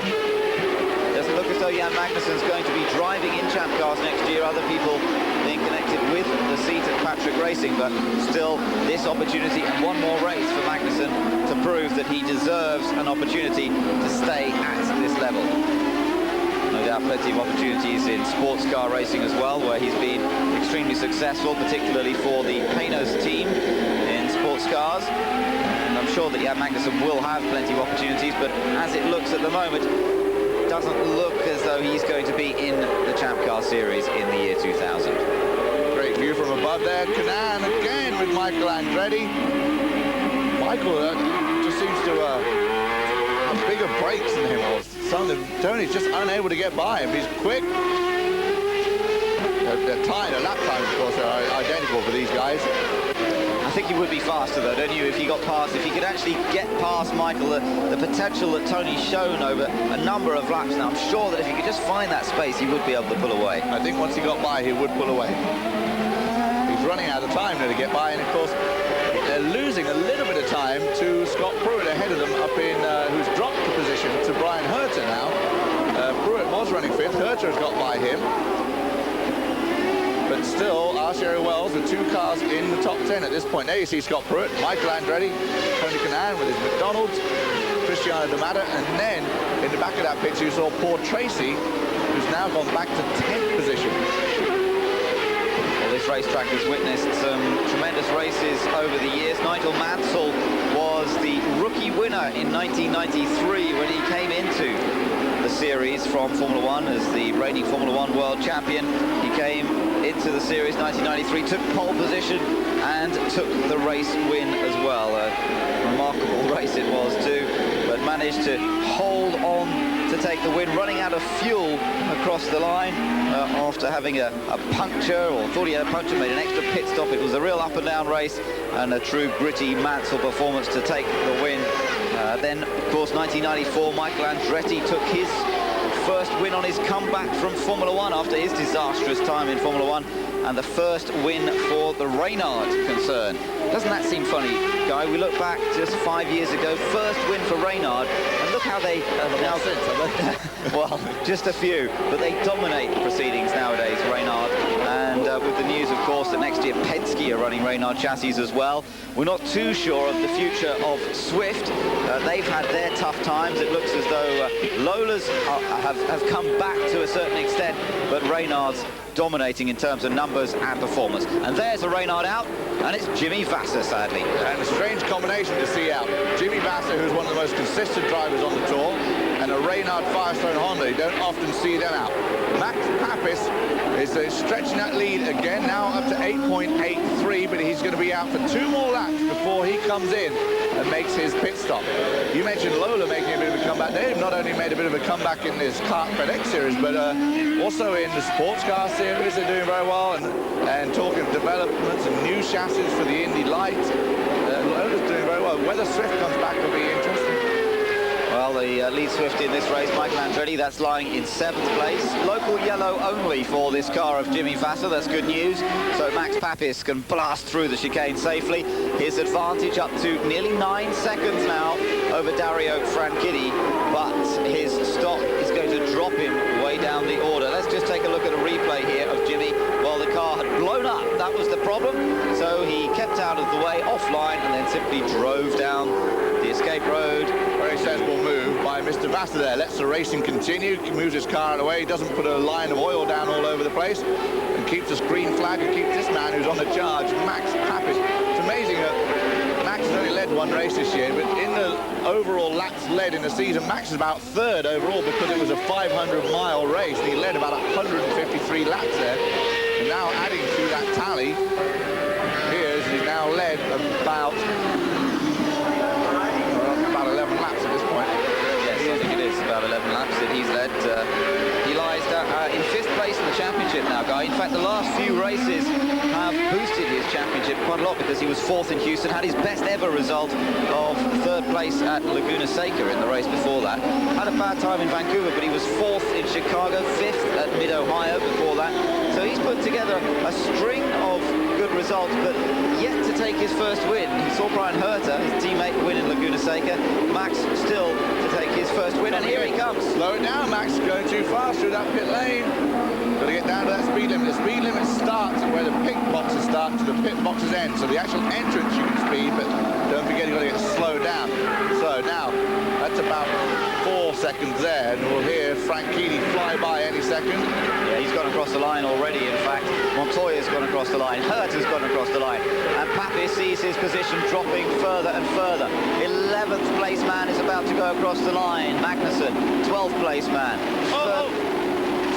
Bit of an error there. They looked like they disengaged the fuel, but then thought about putting it back in again. Waved that off, and there goes Gelter Salas to get by him as well. So that will put him back in 14th position when he rejoins. Gelter Salas in that Bettenhausen plain car, no sponsorship. And Max Papis comes out. So we'll find out if the gamble has paid off, because now everyone ahead of him has still yet to stop. He doesn't. Something's happened to Greg Moore. He's dropped down to 15th place. Well, he's in the pits, apparently. Greg Moore in the pits, but I think it's a problem because he'd slowed right down on that last lap. And, yep, he's getting out of the car.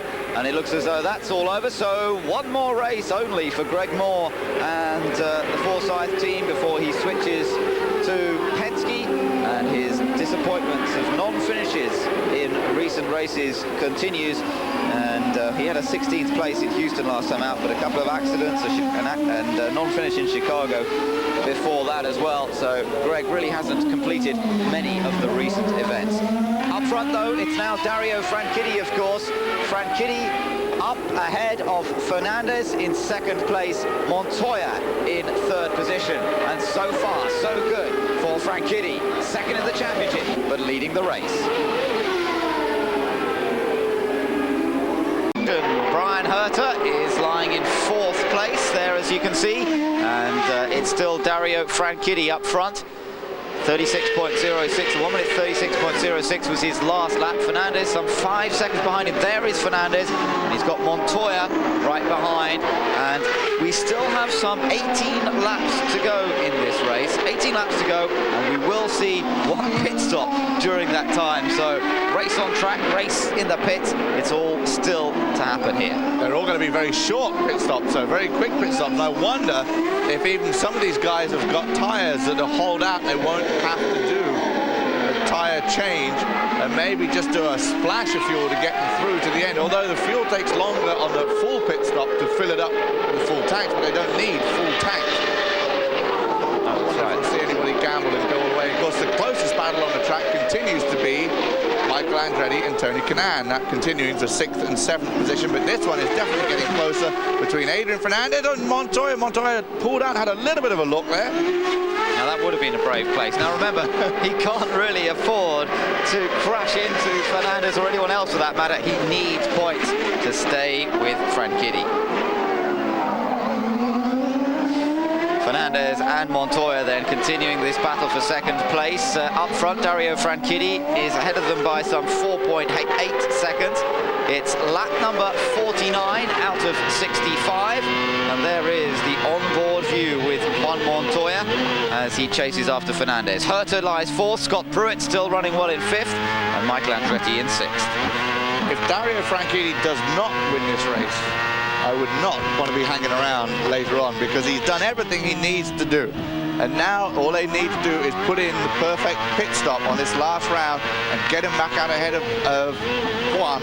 And I'm sure Dario's convinced if he's out in front of Juan, he can do what takes care to stay in front of him and go with that win. But lose it Montoya's thrown it away! He's locked up! A pure mistake from Juan Montoya. We haven't seen many of these this year, but that, you saw it on board. You were right with him, and he just locked up the front and went straight into the tyres. Now, I think that was a pure mistake, unless something happened at the back of the car that we hadn't seen. But Montoya just appeared to lose it under braking and went straight out, and the championship suddenly has taken a complete reversal. And if it stays like it is now, Franchitti will be leading when they go to the final race at Fontana. That is a huge, huge moment there with Montoya. As you mentioned, no mistakes all season. A couple of bobbles here and there, but that, and we can only assume it was a mistake unless it did something, let go at the back.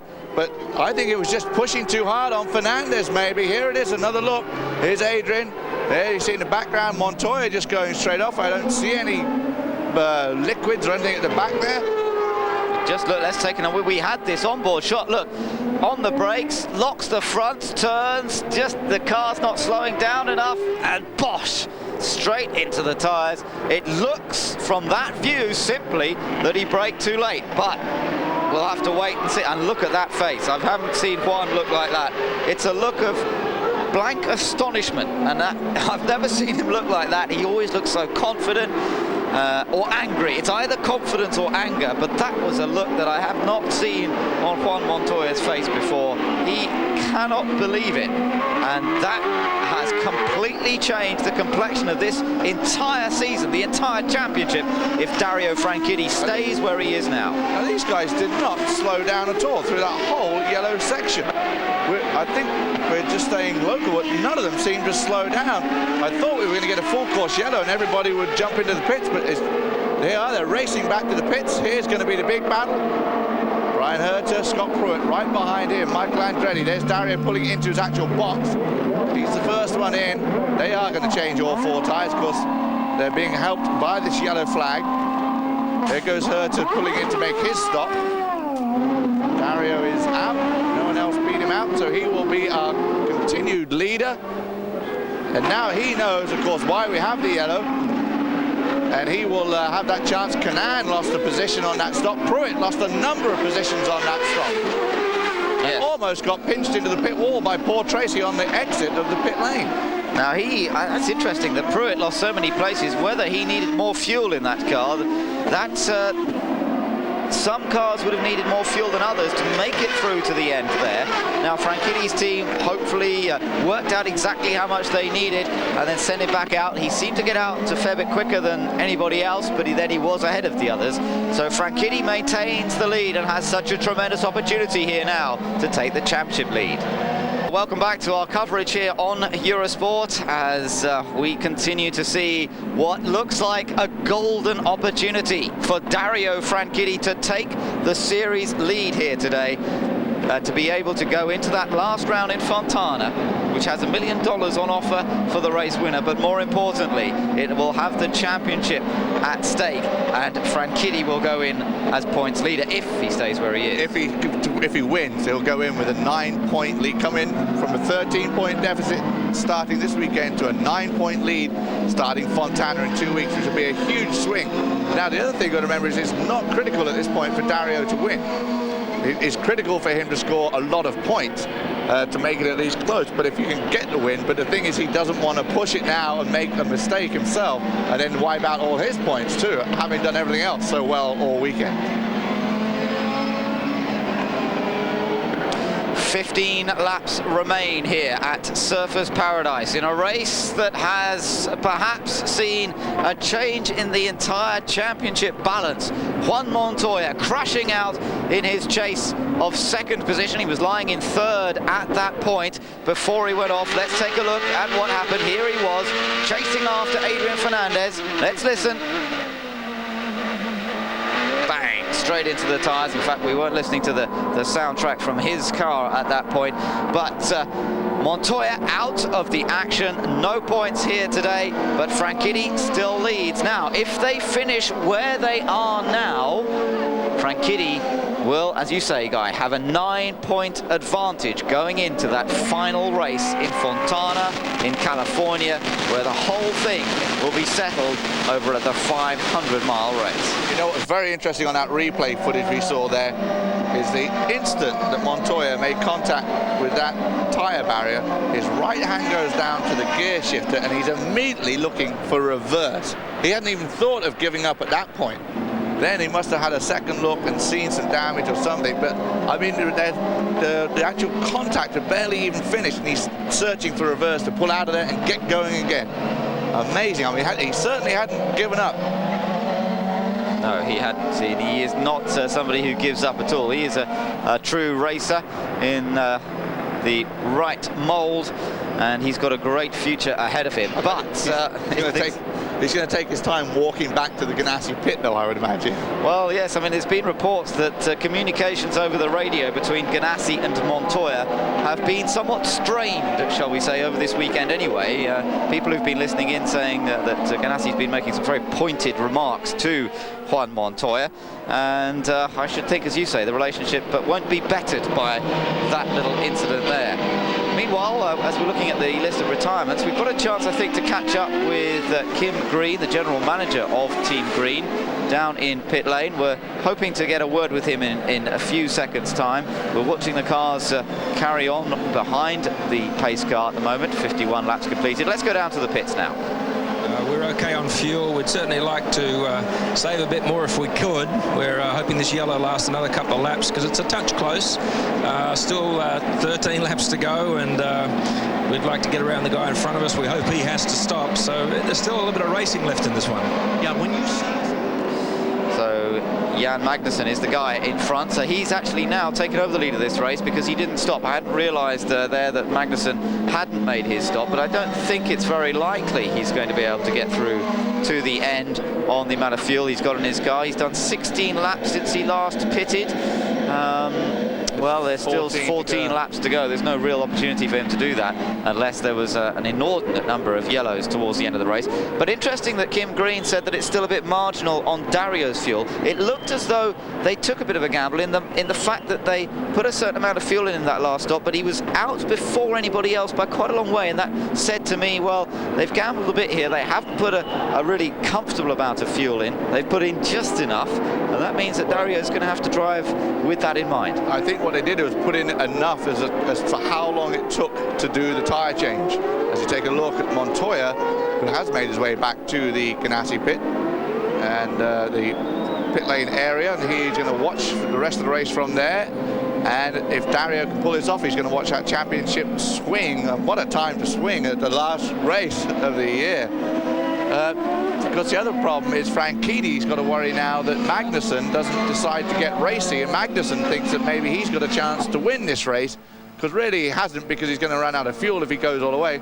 So it'll be interesting to see what Jan Magnussen does, and I hope that Dario doesn't get caught up in a battle with him. And there's Adrian Fernandez, we ride on board with him, and he's reporting some engine problems. We're not exactly sure what the problems are, but he's reporting problems, and we'll find out if he can last those last remaining now 13 laps. Yes, he's saying the engine feels different or sounds different after that last pit stop, but he's not sure exactly, and he said he's reporting back to the pits that he won't know exactly if there's a problem or not until they're up to full speed again.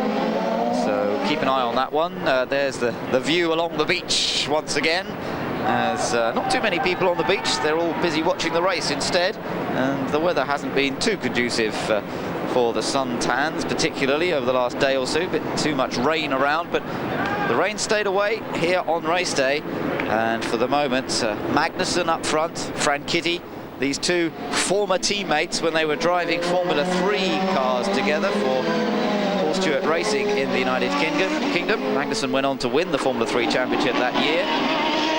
Of course, they both then raced in the international touring cars as well. And the two get on extremely well, good friends, good buddies, as well as hard racers. And let's see whether Magnussen now is going to have a chance to get away up front. But remember, he surely is going to have to make another pit stop before the end of this race. You really can't see him making it through to the end. But I tell you what, and it's an interesting point, is also whether they will beat the 2-hour deadline. I think they probably will, because the track has been dry and there's been quite a lot of caution periods, but hopefully it will go the full distance, all 65 laps.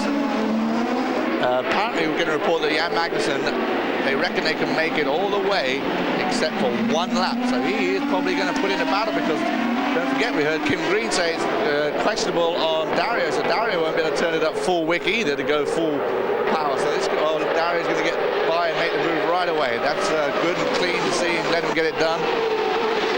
Yeah, straight into the lead there.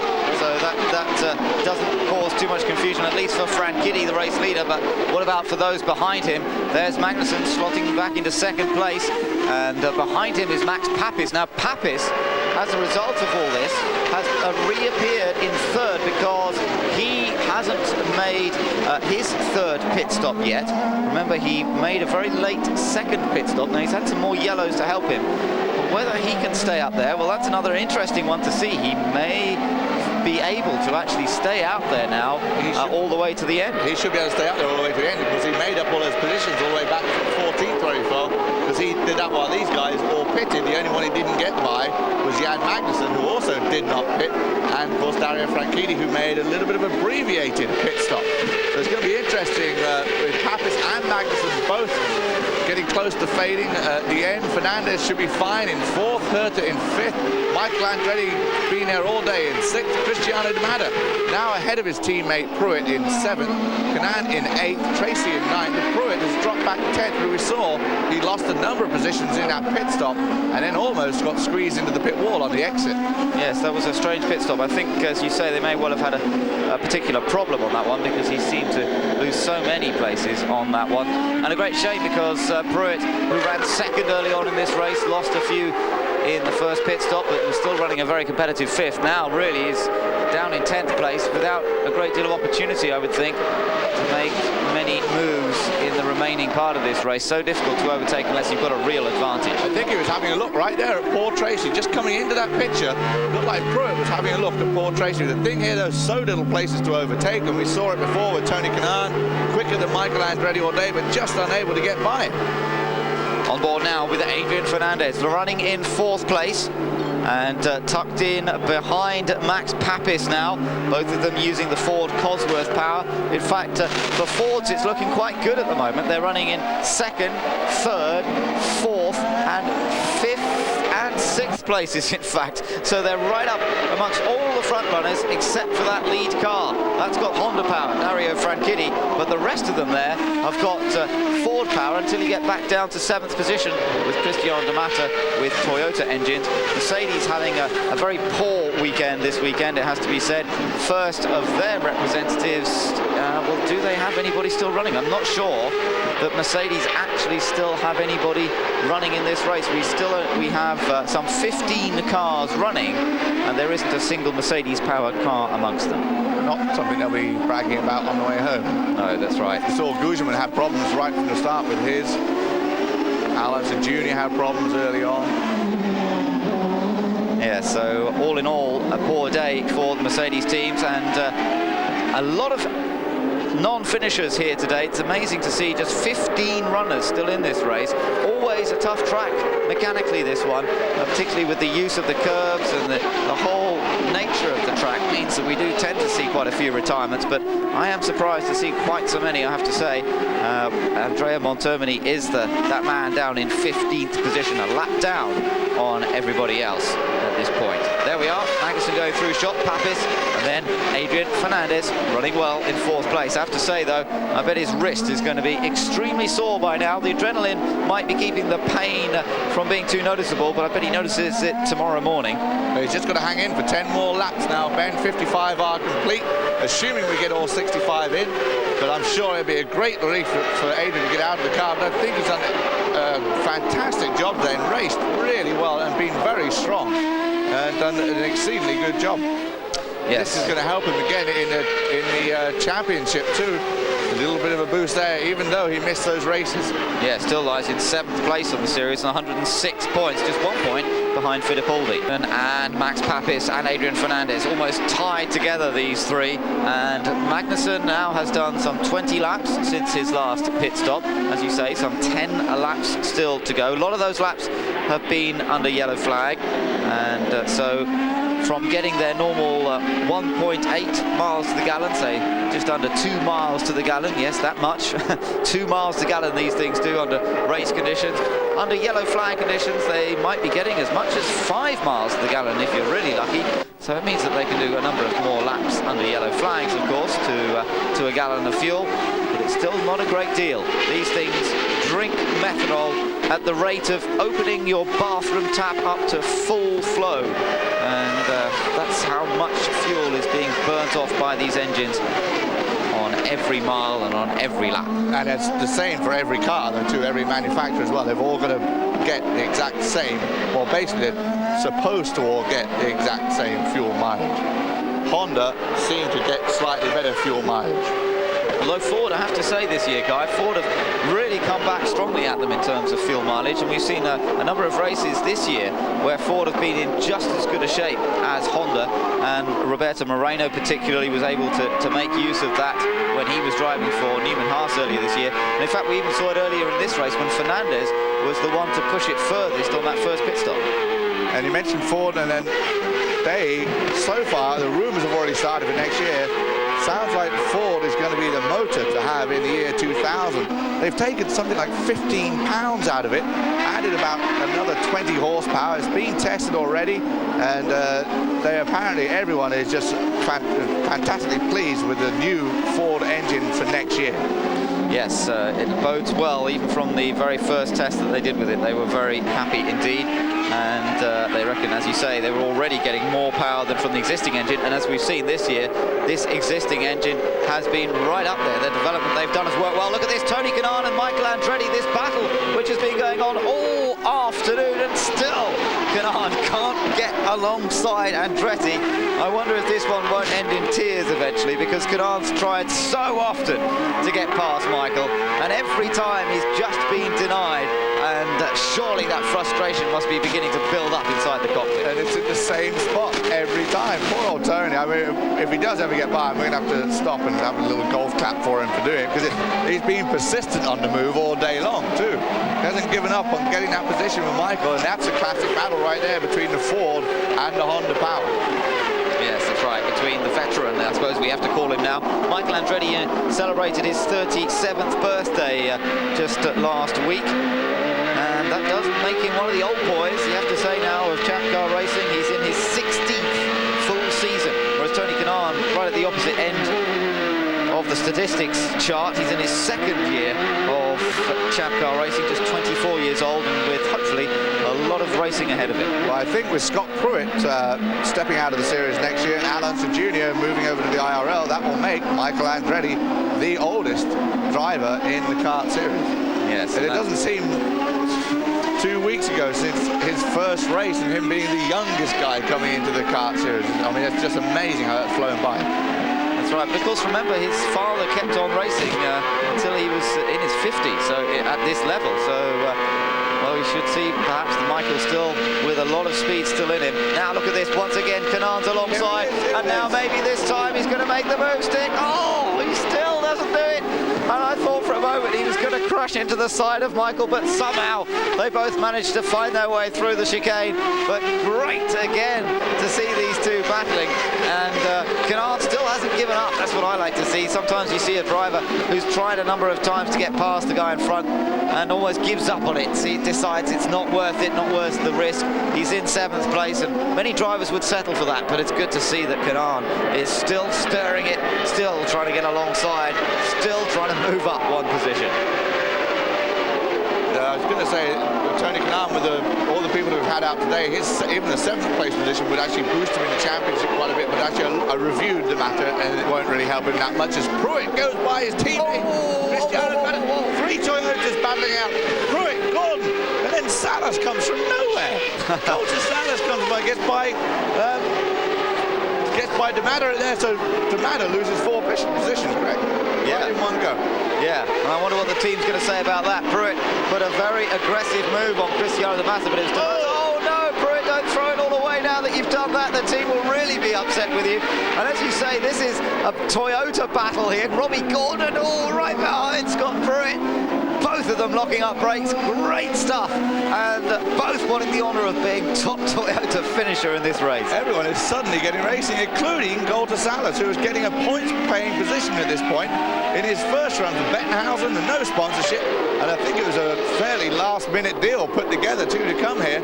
Started at the back, he was slowest in practice, slowest in second practice, slowest in qualifying, and he's just hung in there all day. I'm not saying he's the quickest now, but he's just hung in there all day, and it'd be a great, I'm sure the team would be delighted, especially when you come this far, all the way to Australia, to go out early like Gugelmin and Fittipaldi and De Ferran did. That is such a big disappointment, because they've travelled such a long way.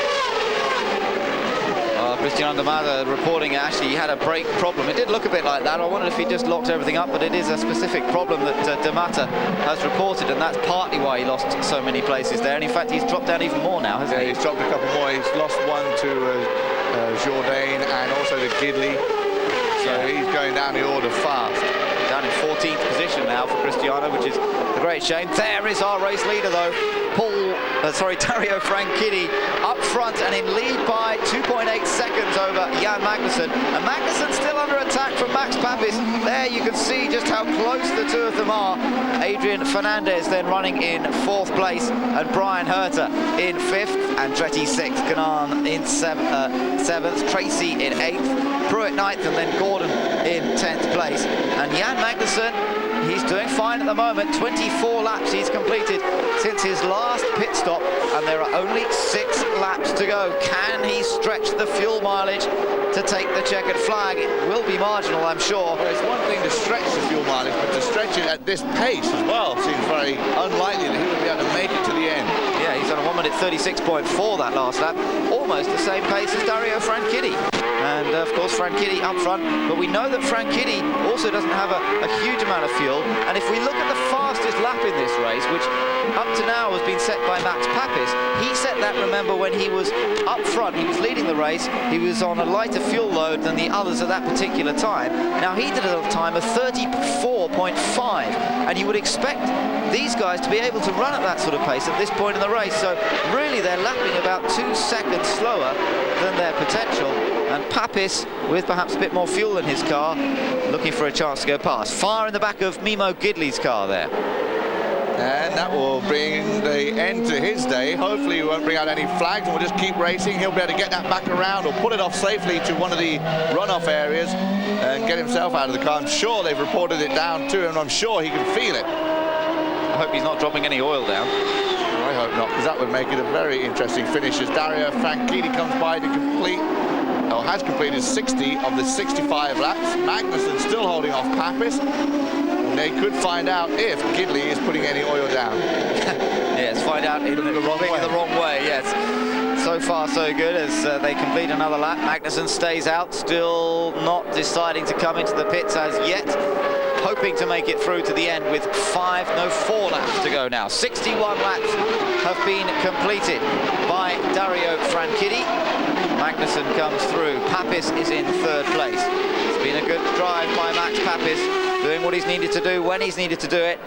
Good call on strategy by the looks of things from Bobby Rahal, and he should be able to make it cleanly through on the amount of fuel in that car. Fernandez runs in 4th place. Brian Herta in the points again, in the top 5 as he chases a drive for next year. But well, that's just Gidley. Yeah, that's the car we'd already seen slowing down, and now it has finally come to a smoky halt as there are our race leaders. Franchitti with a 2.5 second advantage over Jan Magnussen.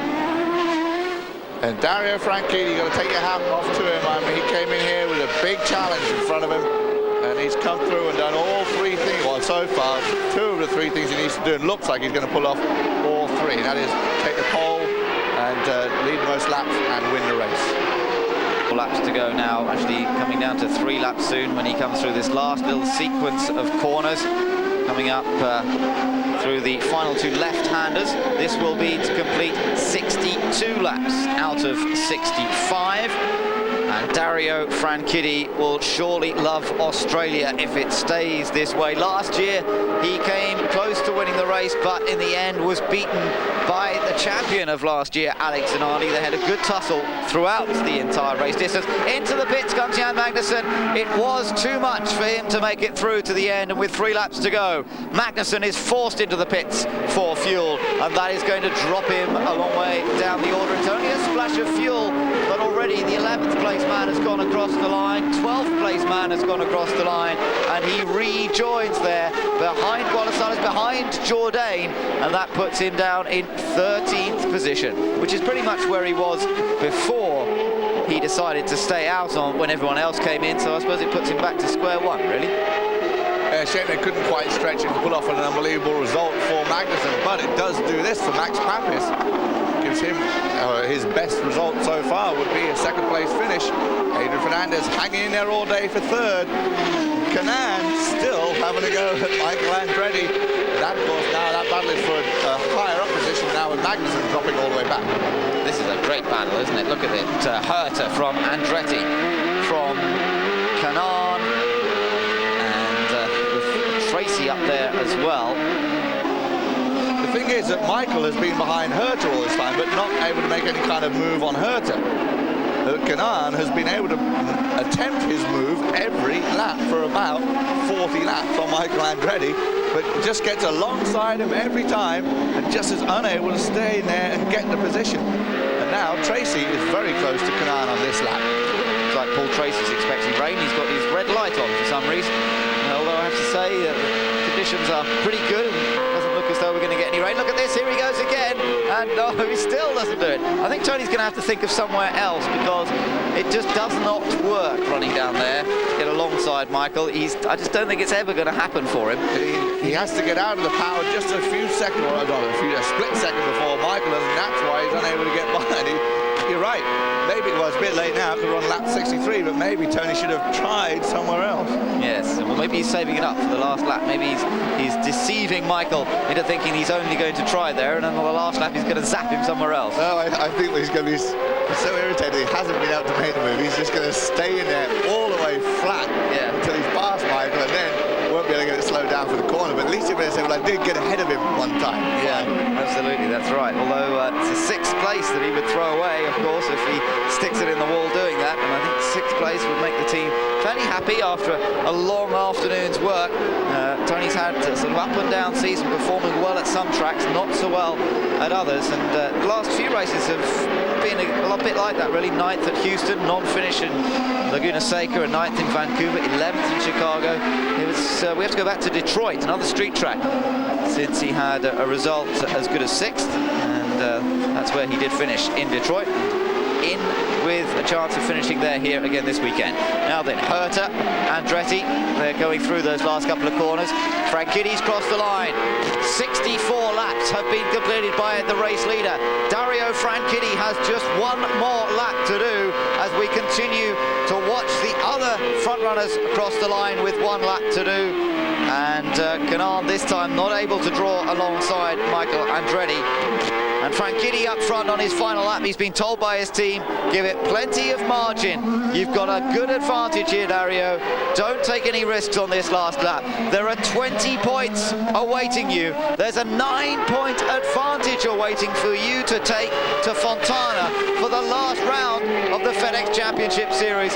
You have a great opportunity here of snatching the title in the last 2 races. Max Papis is set for his best ever finish in Champ Car Racing in 2nd place, and Adrian Fernandez, driving with that injured wrist, is set to finish on the podium as well. A 3rd placed brave effort from Adrian Fernandez here today, but the story is all about Dario Franchitti holding on up front, driving from pole position.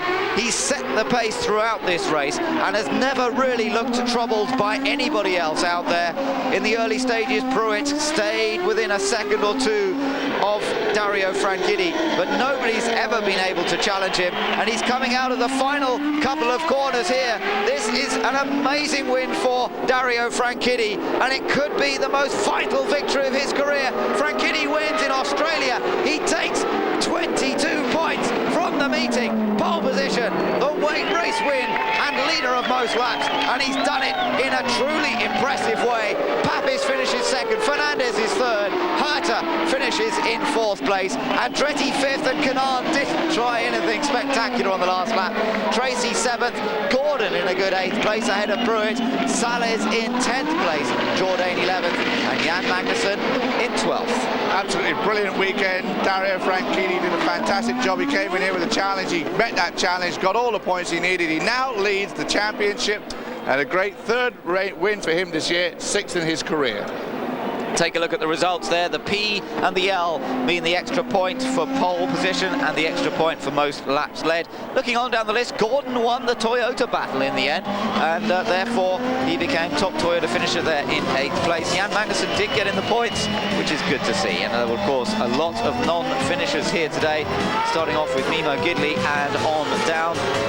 So many cars not making it to the end, sadly. Dario Franchitti can celebrate this evening.